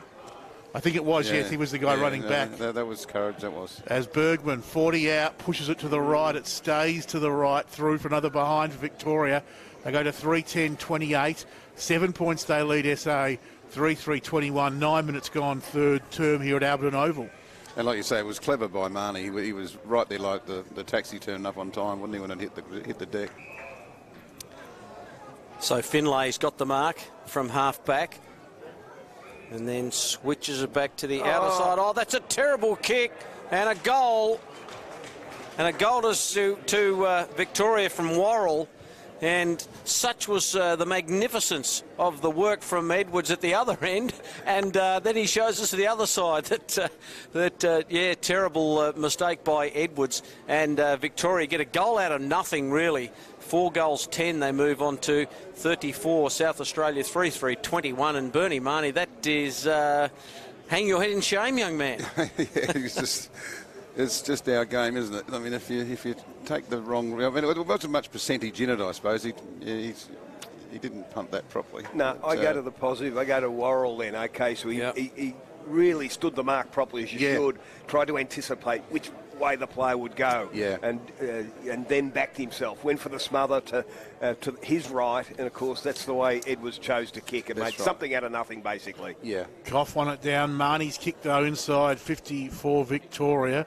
Rao was good, got it up to Anderson, who just keeps it in very nicely, puts it back there looking for Ralph Smith. He couldn't quite take the mark. A chance now for SA to clear through Hilda towards defensive 50 over the head, but a chance for Searle at half back. If he can gather it in, he can. Schoenberg knocked it down well for SA. He's been good. Little kick over the top towards the members' wing. Tucker, fleet of foot, goes towards half forward. Ball goes through the fans of Watts. At the back for SA, Sladjevic came up with the footy. Umpire's whistle's gone. He's going to get a free kick, Sladjevic. South Adelaide boy. Kicks towards 50, but getting up and taking a good mark there in front was Courtney. Got it off to Butler, who goes towards the outer wing. Footy knocked down and away there for South Australia. The kick smothered, though. Chance again for Marnie. Sort of just slapping it on. Mott was there. Ball came out, Pickett, high kick back towards half forward, bouncing football. Courtney was taken high by an over-enthusiastic SA player on that occasion. Looked like Searle, and it will be a free kick to Courtney across half back. Another one of the many big blonde boys in the Victorian team. Kicks towards the outer wing. Ball spills favourably for Pickett. Little handball over the head. Finds a target in the end, banging it on the boot. Grivell will go out of play, and there'll be a throw-in, outer wing here at Alberton. South Australia trailing Vic Metro by 13 points. 11 and a half gone in this third term as the boundary umpire prepares to bring it back into play. Courtney will go up against Koff in the ruck. Koff in front position for SA, but Courtney wins it down from behind. Handball came out. Quick little give back towards Pickett at half back. He fumbled but gathered it in nicely in the end, pops it up. And SA take it here through Shute, who kicks towards the wing, bouncing football. Searle leads in the race. He's got a good contest there from Potter, who sees him over the line and out of play. Boundary throw in the result. Schoenfeld takes a much-needed break. Been doing some hard yakka in this third term. Rao takes a breather as well, while we wait for the boundary umpire to toss it back in. Up they go. All knocked to ground. Who can win this one? Nicely done. Ball picked out of there by Courtney. Flicks out the back. Oh, that's just tremendous work there by Bianco. And the kick was outstanding. That's the difference in this game, the kicking. And Rossiter takes the mark. That time the kick was a little bit overcooked, but little handball comes out beautifully from Ralph Smith to Anderson, and Anderson goes bang! That is brilliant football, Victoria. And they used it so well. And Anderson getting on the end of it and booting it through for a lovely goal. And all of a sudden, they're back out to 19 points. They've got 5-10-40. To South Australia, 3-3-21. The South Australians very good in the first part of this third term, but the Vics have really fought back. Yeah, Anderson put the 1 wood into that, didn't he? That was a beautiful kick. And that's his weapon, his ability off just the one step to actually get that sort of depth in his kicking. And he's got radar round goals. We haven't seen it today, but that's the sort of thing he can do. His first game at this level last year as a bottom major, he kicked 4 against WA, 4 goals in that sort of fashion. Yeah. So he's capable of doing that in multiple goals from the distance, given his length of kicking. Yeah, he won't find it hard to find a home, kid. He will not. The first handful. As it's going to be the kick there from Edwards towards this members' wing, coming through Bianco, searching towards half forward for Victoria. Ball went out of play in the end. 14 gone, third quarter. Victoria back in control after a brief flurry from SA. Vic Metro by 19 points as the boundary umpire prepares to bring the footy back into play. Bryan in front position, probably Koff won it down from behind. Magor got a handball out. Mead was good. And now the quick kick there from McNeil towards half forward. Off hands. Victoria come up with the footy there. Bianco got it out to Potter. Potter wheels around onto the right boot. Nice little intercept mark there from his teammate in Bergman back into the middle of the ground. Reading it well was Marnie. Handballs over the top to Bianco, who can put Victoria inside 50. Good pack situation at the back, though. Worrell can kick his third, and he does. Just picks it up, toe pokes it through. 3 goals to Worrell. Victoria 6-10-46. Game high, 25-point lead. SA 3-3-21. And that was good. Well, great skills from Worrell for the big man to get down and kick that goal. Yeah, through the middle of the ground there, the Vic Metro boys, they just totally out-hunted the South Australian boys then. The South Australian boys are waiting for the ball to pop up. You know, the game's getting bigger and tougher and tighter now, and that's when you've got to stay in it. You've got to stay low to the ground and do the things that are tough. They're just not doing that at the minute. They're getting cut up. Again, it's been the number 5, Trent Bianco, with his ball use in the last 7 or 8 minutes, whether it be left or right, hand or foot. He separates himself from the other players with his elite ability to hit targets and provide opportunities for his side. And then Potter off that half-back line has just been outstanding today. And here they go again, the Vics.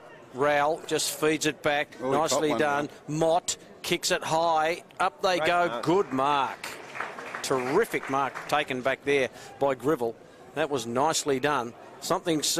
Brady Searle gave Rowell one right underneath the top of the rib cage. Yeah, I think he's gone, look, I've had enough of you, mate. I like your play, but I've had enough. Yeah. Stevens to Gould. Now back to Gould, who just couldn't quite bend down. Bianco, a little worm burner down the line.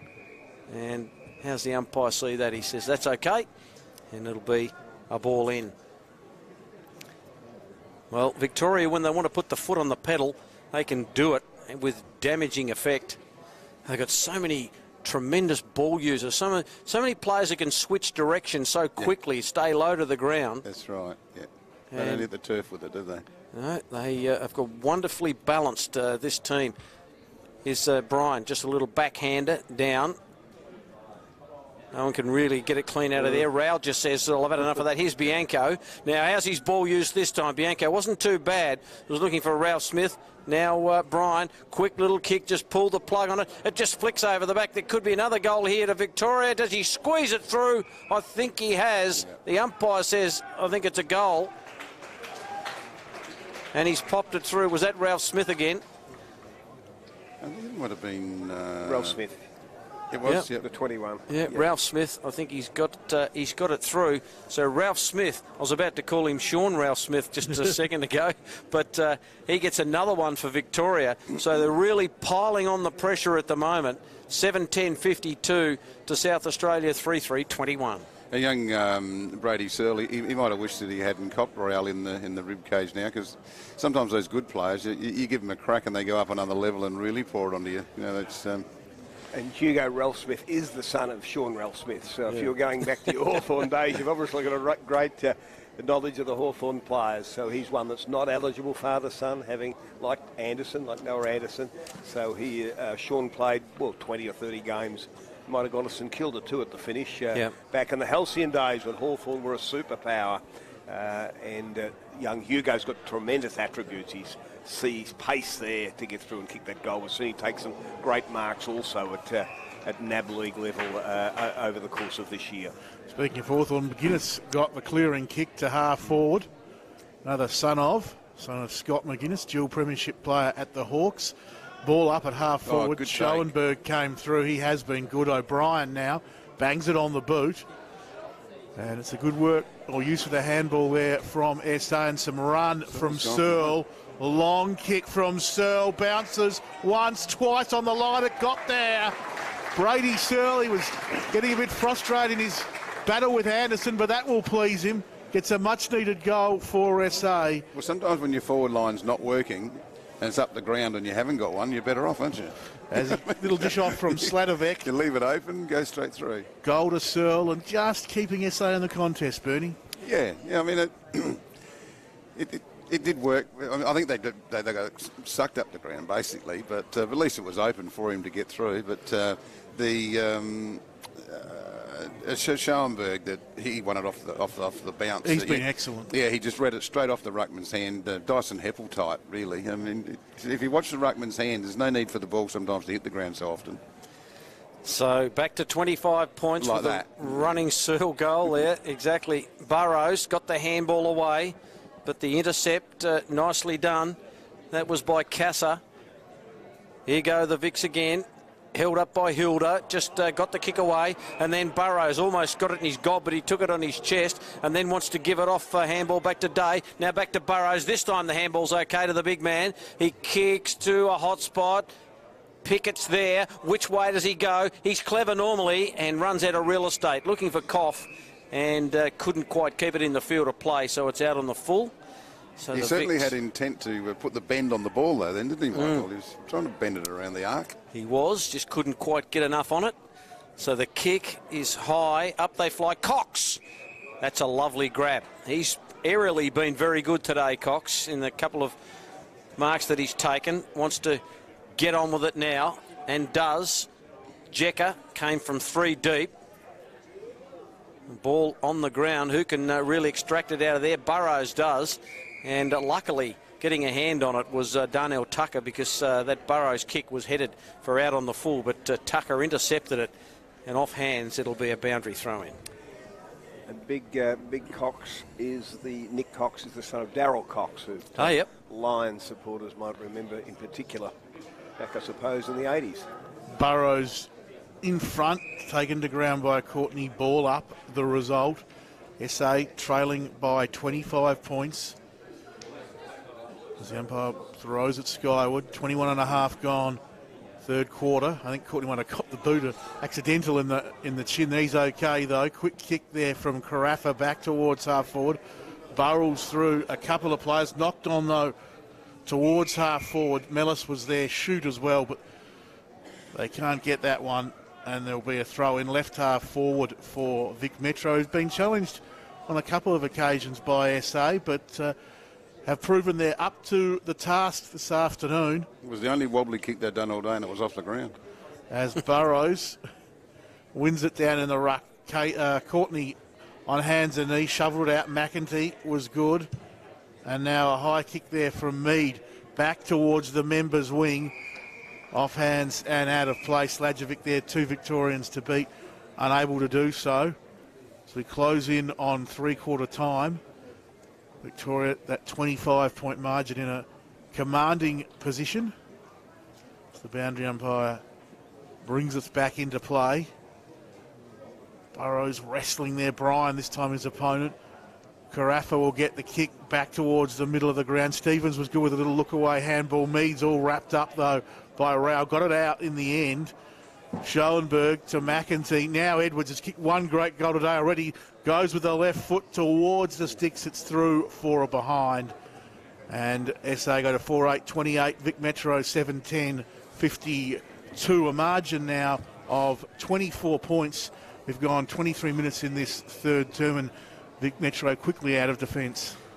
Well, even though South Australia have played better in this quarter, the Vicks have still outscored them. So here's Worrell inside. Nicely done by Rao. Great hands away to Marnie. Marnie's use of the football today has been outstanding. Even though that was a wobbly kick, Ralph Smith couldn't take the mark. Here's an opportunity for Mott. He kicks it high. Where's the mark going to come from? Jekka comes from 3 deep. Can't take the mark. Ball still at ground level. Day desperate to get the ball out of there. A couple of South Australians left it for each other, but Gould says, I'm getting it out of here in a hurry. But it's going to come back because Rowell has taken the mark right on the paint of the 50. And they normally hit up targets pretty well, the Vicks. And what will he do here? Will he go for a centering ball? He does. Just puts it out in front and say, run onto that. And Jekka. He is the man with the golden hands up there, and he takes a lovely mark. And for all his good work up there, he's only got a couple of behinds to his name, and this will be for his first. So terrific one grab, wasn't it? Look, I loved his effort prior to that. Probably a minute earlier, it was his, when you said he come from way back. He was out of the contest, but worked hard to make it a contest, to get the ball to deck. Yeah. You know, you don't always get measured by your stats. It was his second effort when not in the contest to do it earlier. And there it was class, where he got to the front position with one clean grab. And he deserves a goal, and he gets one.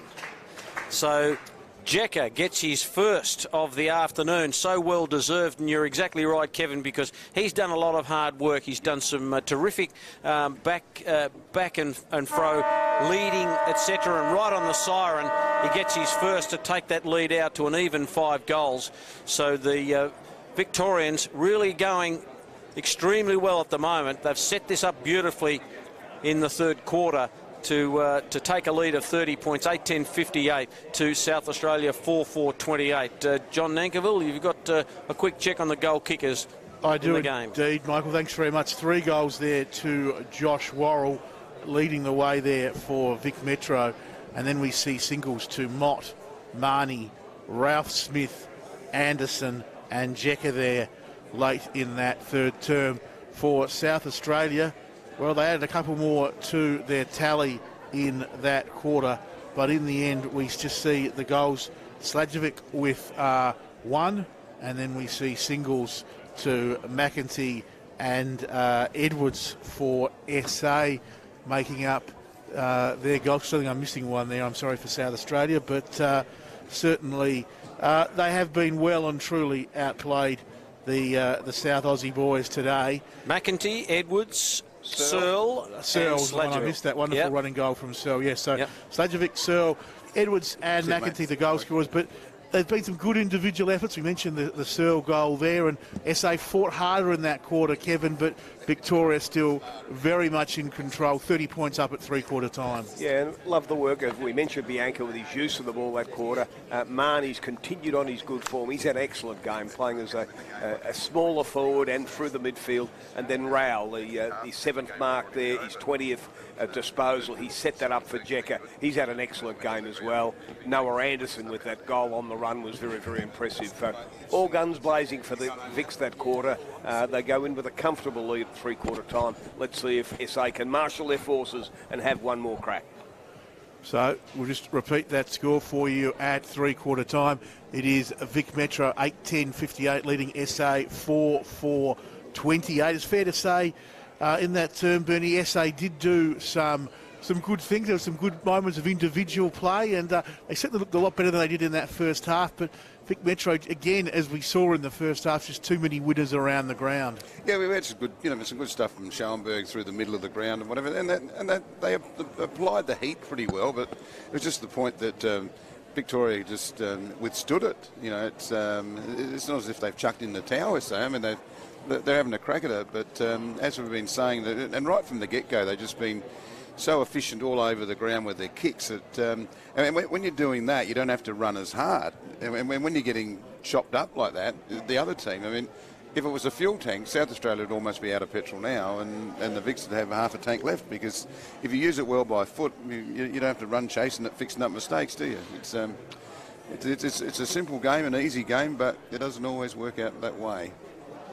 No, it certainly doesn't. But, Michael, I guess for South Australia's perspective, I said they were a bit better in that term, but probably need 1 or 2 more goals to really get back in the contest. And still probably one thing they haven't been able to find for that first 3 quarters has been a strong forward target. Victoria has had a number of different ones who've worked out well for them, particularly Worrell and Jekka. Jack Lukosius would be handy up there, yes. Because they've had him in previous couple of seasons. But correct. No, they've just missed that connect. There's no connect there. Bernie picked it up. Also, Kevin, our experts here today, have picked it up. That just lacking somebody who can take a mark. It's been a bit of an almost day for South Australia. Apart from Schoenberg, who's clearly their best player, it's just been an almost in between sort of. Stevens has done okay occasionally. Shoot's been all right. Will Day's battled away down there. Jackson Mead started the game off pretty well, but sort of drifts into the game and then drifts out of the game. They've got Searle kicked a lovely goal, but sort of was only I guess solid until then. So it's just been an almost day. Whereas you look at Vic Metro, John, it's just been you just go through Ralph Smith, Anderson, Marnie, who's been outstanding, Carafa, Bianco. They've just got guys who use the football, and Potter off half-back. I'm super impressed with the way he's gone about it today. And also, when you look at it, Kevin, too, they're missing one of their prime movers today, Vic Metro. Dylan Williams, a late withdrawal from this side, one of those 5 Oakley boys who everyone's talking about going in the top 10, 20 of the draft. He's not out there. I wouldn't say he hasn't been missed because he's a fine player, but the slack has certainly been picked up. Yeah, look, this is not the defining 4 weeks of the year for all players. Dylan Williams hasn't had any luck. He was injured in the first game, missed the next, was picked for this, injured with a separate injury. So he hasn't had a chance to show his abilities as yet. That can come later in the year for some boys. Edwards is the other boy. Just when you had your run through on the SAs, he had his moment in defence where he mucked one up, but that brilliant goal he kicked down there in the forward line. He's a very composed player normally, and he's had a good game today for SA. But there are too many numbers for the Vic Metros. There's 7 or 8 of them that probably are in the better group on the ground. Schoenberg being in there, but there's not too many other SA boys that put their hand up today. They've shown some glimpses only. At least their endeavour's been good in terms of, if you measure it by tackles, they've had 54 SA to Victoria's 40, so they're having a crack at it. Tony Bamford wouldn't be disappointed with his effort, but it's been the execution, the skills in use of the ball that hasn't been up to the Victorians today. And I guess when they've got the ball, you're going to be a tackler, aren't you? So that tackle rate is important, super important. But sometimes when you're second to the ball and just not really quite getting it done, that level can go up. But look, I've just loved the way.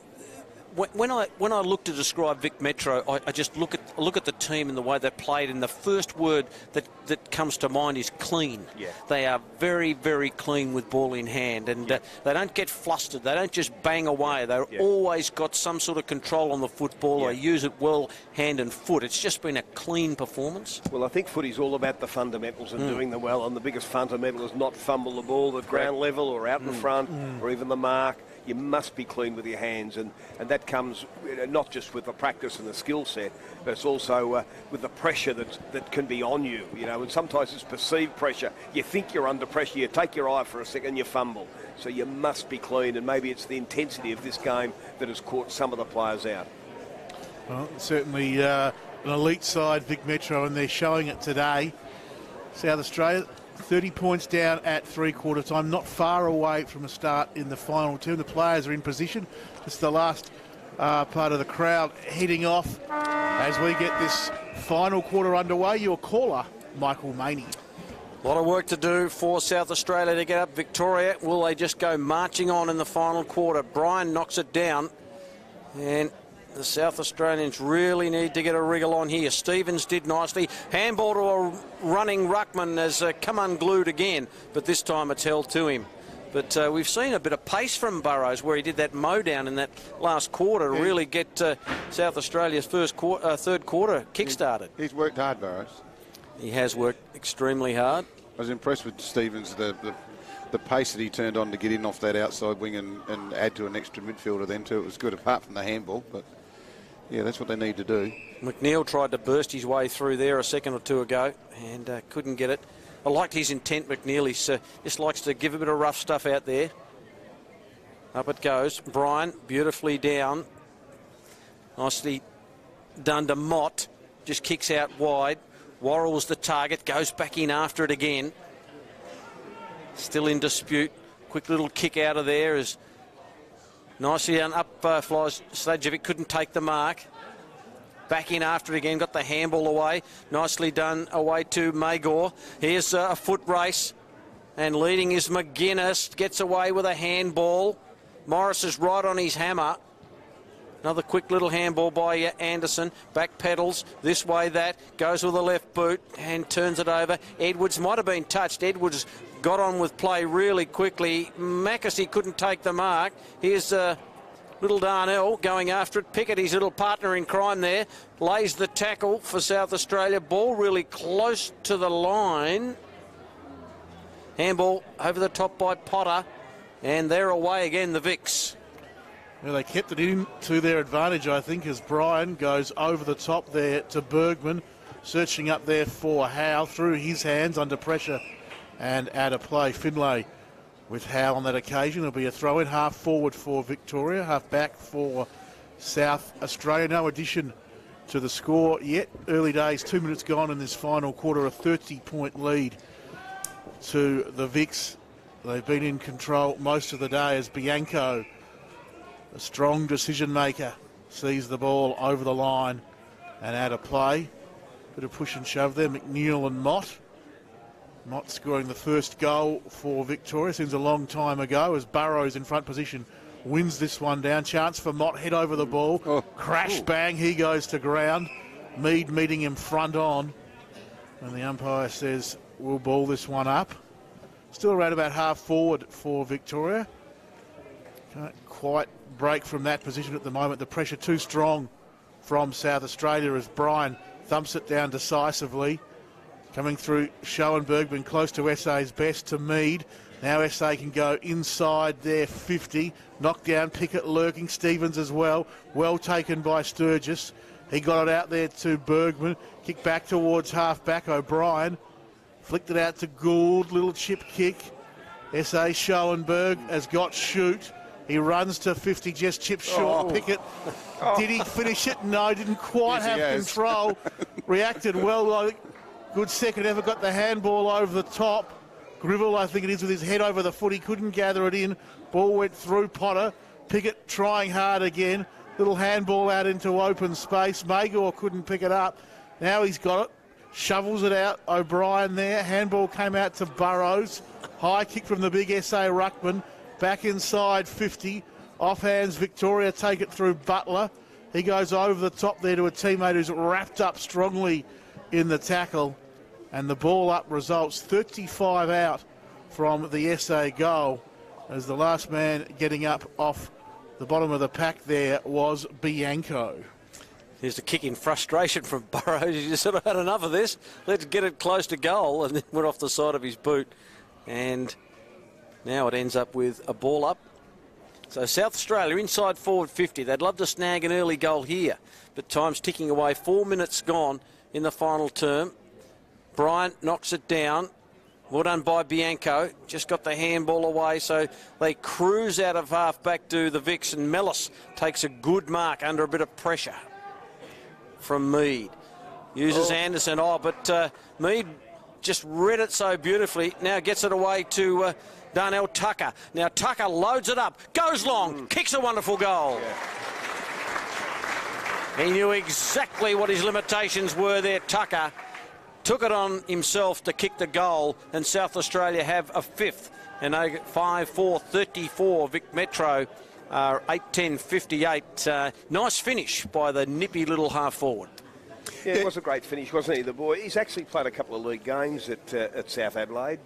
Up through the reserves, he had played half a dozen games there as well, and that was a great moment for him. A great finish. It probably gives them some outside chance. You get within 24 points, you probably think, well, kick the next one. It's really game on. So an important next couple of minutes for SA, and the Vicks will, they need to keep attacking the game, I would think, and be determined to kick the next goal and deny South Australia a sniff. So back in the middle, it's going to be Courtney in the ruck for Victoria against his opposite number 37 in Burrows. Nice bounce from the umpy as Burrows wins this one down. Schoenberg trying to trap it.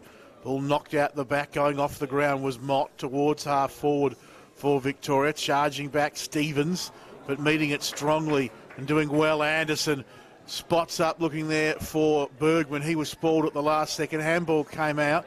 Chance for SA. Edwards to Mead.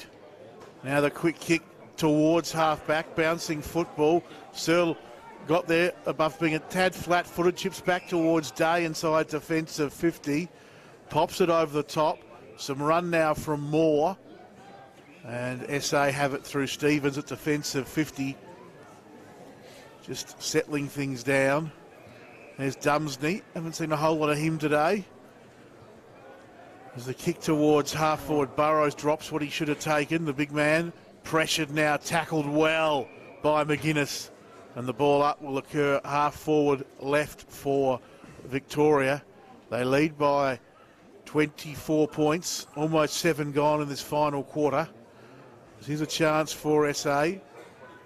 Anderson got the handball back there to Rao.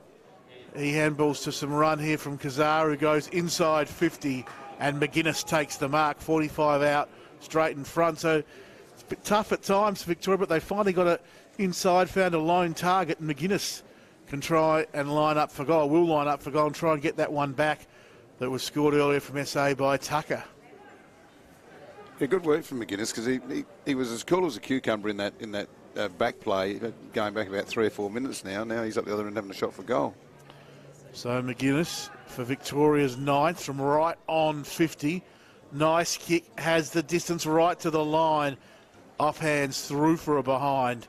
So Victoria to a 25-point lead. 7.5 gone final quarter with that rush behind. He dumped it straight to him. That kick in. Yeah, Gould, was that? It was too. So the Vics are going to extend their lead here. And that might have been Finlay. Finlay, yeah. Yeah, he has kicked it. He actually shocked him, didn't he, Kev? He thought, did you really just hit my hands with that ball? So a shot on goal and popping it through For a point. was Harrison Jones for a behind. Missed a very, very easy one, but they go out now to a 26-point lead.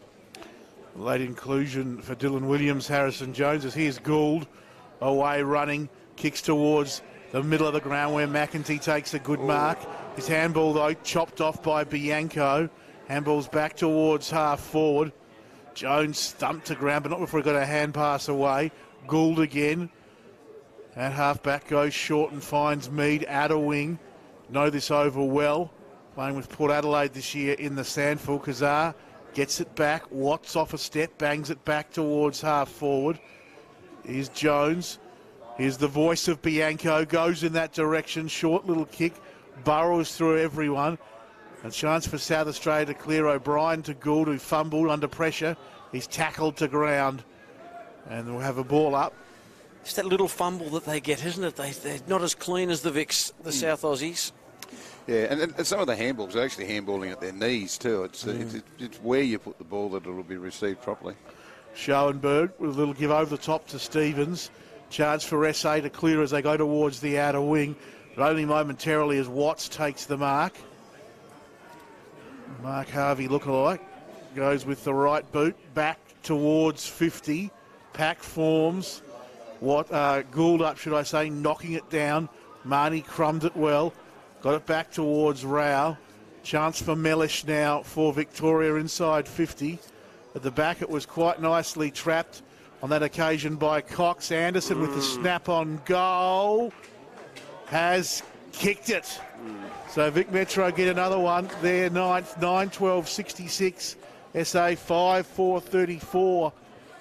Just a little dish off there from Cox to Anderson, the goal results. Yeah, but nice goal by Anderson. I just want to mention of what Gould did then, and that's what he's about, isn't he, Kev? The way that he went in and just crunched that pack. I mean, he's injured himself a little bit, but just not everyone's seen the full Will Gould today, because that's what he can do. He's just a tough unit.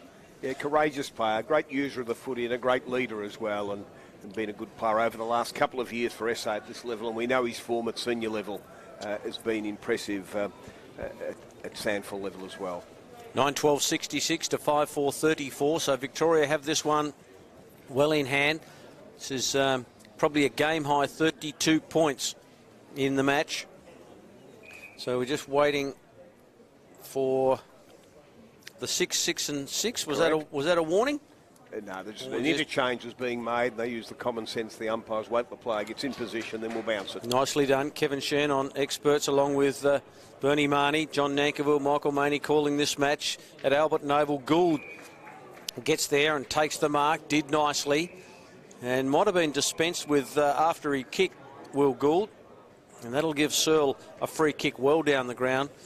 Or is it coming back the other way? Well, all I did was follow the ball, and did you guys see anything there? No, I didn't catch that. Someone's taken out the guy trying to get to Gould, I think. Oh, okay. That was Cox trying to get to tackle. So it must have been a Shepherd that was a wee bit high, I think. Okay, so Cox, he wants somebody to get the handball off, and why not give it to Anderson, who goes long, almost to mark. Worrell, why wouldn't you kick to him? Well, Finlay's kick was just mown down. The Vic's still in with a chance. Worrell off the right boot. Here's Rowell. Normally does something constructive. Here's Anderson. Just gives it away. Handball quickly comes back to Cox. He's dispensed with. Another handball comes out to Bianco. Bianco with a floating left footer, and Mott, well, the umpire blew the whistle too early. Now a centering ball. Should be okay. No one can take the mark. Well done by O'Brien. Now back to Gould. And the South Australians through Burrows, who got it in the end there from Magor. Crosses the wing. The Vics are going to come back in through Rao. Little handball away. Just dancing around was Mackenzie. Now they'll go inside 50 again. Long kick. Up they fly. Almost a mark to Ralph Smith. Ball hits the deck, and this will be a ball up. I just want to talk about Anderson just for a minute. I mean, when he had that shot on goal, and it was only 3 inches from the line, he was actually about 65 when he let that go. I mean, it's incredible for a kid 17 and a half to be able to kick a football that far and that well. As Schoenberg off half-back finds Coffees. Certainly one of a number of talents Vic Metro have, Noah Anderson. And today he's been one of their best, as O'Brien will get it back in the 1-2 here. Little chip kick finds Magor. Centre half forward for SA. Comes out here towards the wing where Shoot has tried hard for SA today. Has the footy. Puts it inside 50. And Searle takes the mark from a good kick. And he can go back for his second. 40 out straight in front. And put a little bit of respectability on the board. He's looked good in the moments he's had a chance to get the ball and do something with it, Kevin. Yeah, and a versatile type too. Notice he's had a couple of years of playing at least at reserves level in the SANFL. Last year played this year as well, and playing multiple roles through the midfield and forward. So Brady Searle kicked a wonderful running goal earlier in the game. That was at the other end. Now a chance for the set shot from about 40 out, straight in front. Goes at it with the right boot. Nice, strong kick of the football. And Searle gets his second. And in doing so becomes South Australia's first multiple goal scorer for this afternoon. We've travelled 14 and a half minutes in this fourth quarter. Vic Metro 9-12-66. SA 6-4-40. It even sounded right, that ball, didn't it? When it sounds right, it works right. He's got some talent. He's going to be handy. Yes, and sometimes you can just see that things are there, but they don't produce them quite as often as you like. But you just think as longer they go, the more consistency gets into their game, and then it all comes to fore. Yeah, well, that's what you can look for. If you can do it once, you can do it again. Yeah, that's right. 26 points the margin now. Burrows knocks it down. Gee, South Australia like another quick goal here. McGuinness with the tackle.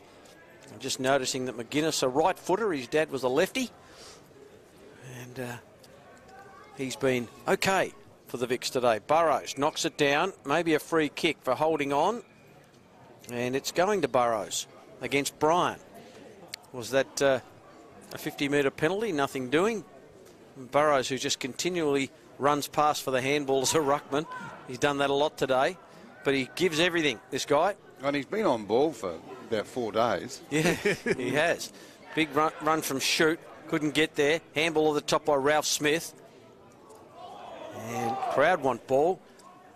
Ball just funnels its way out. And the umpire will call for it. So we've been going 16 minutes in this final term. Victoria up by 26 points. Stand start from Anderson. Long kick. Just front and square. Just overrunning it was Doomsney. Magor did nicely. Just got the handball away. That was terrific work. The kick down the line was a real worm burner. Opportunity there for Cassar, who got it to Mott. Mott just kicks it really, really high. They set under it. Bryan did nicely and then got it away to Carafa. And the ball is marked by Bergman, whose kick was looking for Jones, but he'll run out of real estate down there. Gould just helps him on his way. And a boundary throw in. 16 and a half, nearly 17 gone. 9-12-66 Vic Metro. And South Australia 6-4-40. Your caller, John Nankerville. The ball deep inside the forward 50 arc for Victoria. As Burrows in front position, won it down. But it's SA who'll get the clearing kick out of the danger zone there through Mead, and a very, very nice mark to shoot. At defensive 50 goes short. Back to Mead. He's going to go out towards half-back. Wobbly sort of kick. Coming through McEntee. Did well, got it up to Day. Day's give to Gould, who off right half-back goes towards the outer wing. Diving attempt at a mark there from Rao. Couldn't take it. Watts came through. Got it out there to Carafa, who goes back towards the middle of the ground. Anderson had a couple of goes at it. Did well to get it to Rao. And now Carafa towards half-forward, bouncing football. Victoria couldn't come up with it. South Australia did nicely there. Sewell sells a Gould, and now Day towards 50. Sladjevec takes the mark right half-forward for South Australia. Puts it up there looking for McEntee. Had to spoil in the end there. Little handball came the way of Schoenberg. Gets it over to Shoot. He chips towards the goals and touched right on the line by Potter, who's been one of Victoria's best. Saves the day for a rush behind there. 6-5-41 SA. Victoria 9-12, 66, 18 gone, final quarter. Talking about Will Day, I mean, he hasn't had a lot of the ball, but I like his leg speed and his agility, Kev.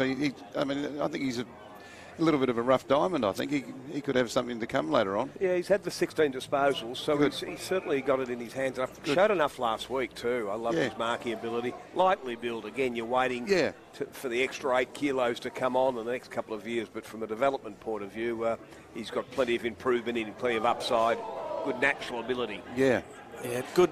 It's got a good feel for the game. O'Brien, handball over the top. Here it is to Mead. Now Mead from 50, loads up, long kick, and the Vics get back and do it so nicely. That ball was just punched through by Corey Watts, who did nicely shoot just a few moments ago, just didn't really kick through the ball, and that could have denied the South Australians, but, well, the Vics are holding on to this lead and doing it nicely.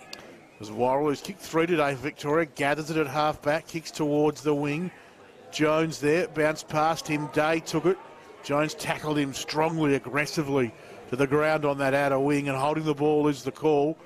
So Vic Metro will come up with the footy as Jones will take the free. Wants to get things moving quickly, but just not a lot on offer at the moment. He decides to go towards half forward, just over the head of the outstretched arms of Dumsney. Still Victoria with a chance. Handball coming back towards Bergman. In the end, it was a high kick from Marn. He camped under it. McGuinness took a nice grab, and he can go back and line up for goal for Victoria. McGuinness thought, I think, for a minute about playing on, but then went back and will take the set shot. He missed his earlier kick on goal, Finn McGuinness. For the 20-minute mark of this final term, he is looking for his first and the 10th for Victoria. Oh. And he's dragged this one away, though, to the right behind the result. 9-13-67, Vic Metro, South Australia 6-6-42. 20 and a half minutes gone in this final term here at Alberton. A couple of behinds in this quarter to McGuinness. Shoot. Sees the urgency of it all and gets on with the business and finds Koff at half back. A little kick down the line is okay. Big bloke. Yeah, it was. It needed to be pinpoint. Morris is denied the mark, is he? And it'll be a boundary throw in. Maybe a couple of little, maybe one grab in and one grab out for Morris from right on the line. Boundary throw in. Koff just wrapped an arm around his opponent, Brian. Handball over the top by McNeil. Magor on the left. Good-looking kick. Oh, great mark. Great mark has been taken. And that's terrific by Searle, who's kicked a couple of goals. And the way he's lined them up a couple of times, you wouldn't deny him here. No, that's right. And a beautiful lead-up, too. It's that's what South Australia needed about 40 minutes ago. But he certainly got on his bike then and hit it at its highest point, clunked beautifully. Here he goes, a little goose step, runs around and then just trying to get a big wind up there. I think he was right on the edge of his distance. Ended up getting the distance quite nicely, but hooked it severely to the left. And now it's a 22-point margin with 9:13.67 to 6:7.43. He's going to have to work on that, though. You're not going to rise through the grades with an action like that. That goose step it definitely just has to go. It's got to be the same all the time. Sturgis kicks in towards half-back. Make note of that. Bernie Marnie says that goose step has to go as McEntee's kick inside 50. Searle crumbed it very nicely. No goose step on this occasion, but his kick was smothered. Bouncing football. Handball came out in the direction of Ralph Smith. He couldn't take it. Loose footy. Searle, again, he's in everything at the moment. Got the handball up to Grivell, who kicks a very nice little goal. Oliver Grivell, if you don't mind, in the dying stages of the contest. He gets his first. SA 7.7.49. Vic Metro 9.13.67. 22 and a half gone in this final quarter. And that wasn't a bad individual effort there from Grivell, Kevin, but Searle really was involved in everything there. Yeah, Tony Bamford would be happy with their continued push to try and reduce the margin. Hey, they've kept at it the whole game, SA. Love the work and the finish of the boy playing on his home ground in Jackson Mead. Yep. Maybe he'll be here for a long time in the years to come. He's pushed right up to 24 disposals in the game and 9 tackles, so he's been super competitive against the Victorians in a side that's been, well, looks to be beaten here today. Builds on his handsome footy CV already. He was best on the ground as a bottom-age player in last year's under-18 grand final here at the Adelaide Oval, and kicked goals in that game as well. So he's had a terrific year and is eligible, of course, father-son with his dad. Well, being one of the club champions here, probably in the early years of Port Adelaide in the AFL, the very first year. Yeah, yep. You're definitely right. The number 33, he was. And good mark to Burrows. Just muscled Morris out of it. And Morris cribbing on the mark. The umpire cuts him some slack. So Burrows does nicely, kicks out wide. But the kick, well, he ran off the line pretty well, but the kick wasn't all that good. So an opportunity here for a late goal for the South Australians. Mead with a kick, and that's a beautiful kick, and the mark has been taken by McEntee. Not much time left on the clock, so McEntee decides to go long and just pushes it to the right. So 15 points the margin now, and Victoria will win, but the South Australians will certainly fought it out. Got 30 seconds of play remaining as Worrell up high, couldn't take the mark at half-back. Coming in, Ralph Smith. Magor working hard at ground level.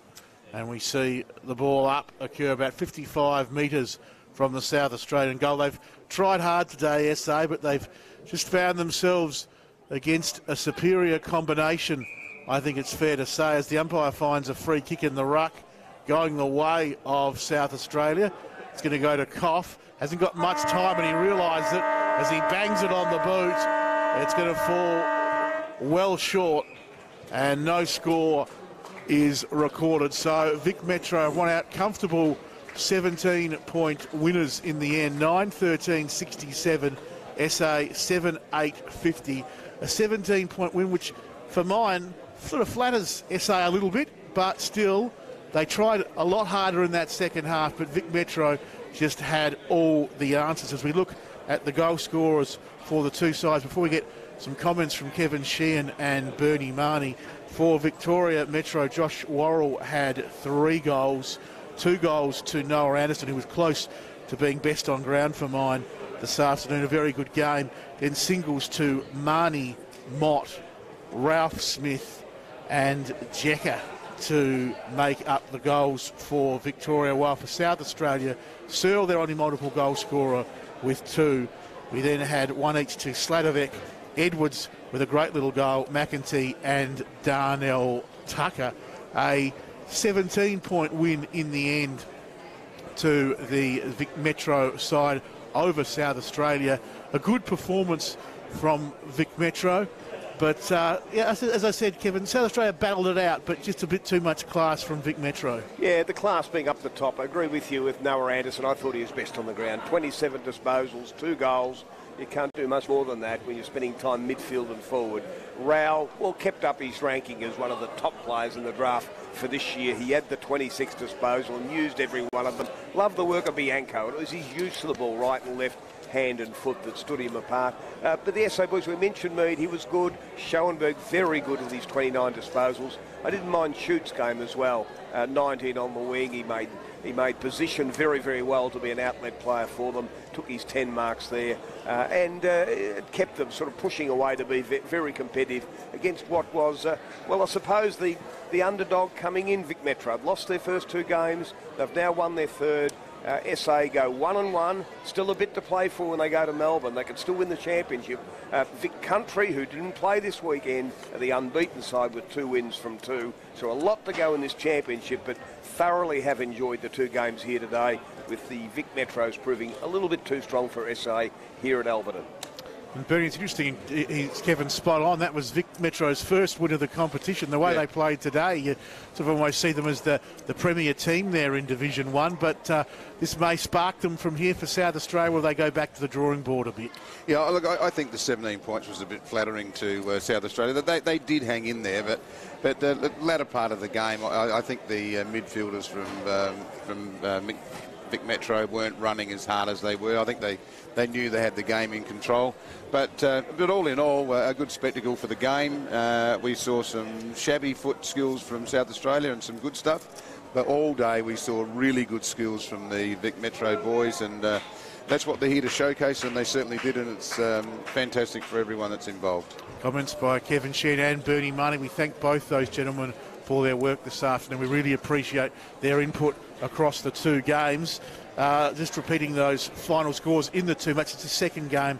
Vic Metro 9-13-67, SA 7-8-50 in the first game. Western Australia worked hard for their 25-point win, 10-8-68 over the Allies, 5-13-43. Last but by certainly no means least, thanks also to my co-caller throughout these 2 games, Michael Maney. Great job as always, and as always, Michael, a pleasure to work with you. Thanks, John. Enjoyed it. Well, that's our story here from Albion wins to Western Australia by 25 points and Vic Metro by 17. We hope you enjoyed the coverage on YouTube. Congratulations to the winners, and we hope you have a wonderful weekend. Bye for now.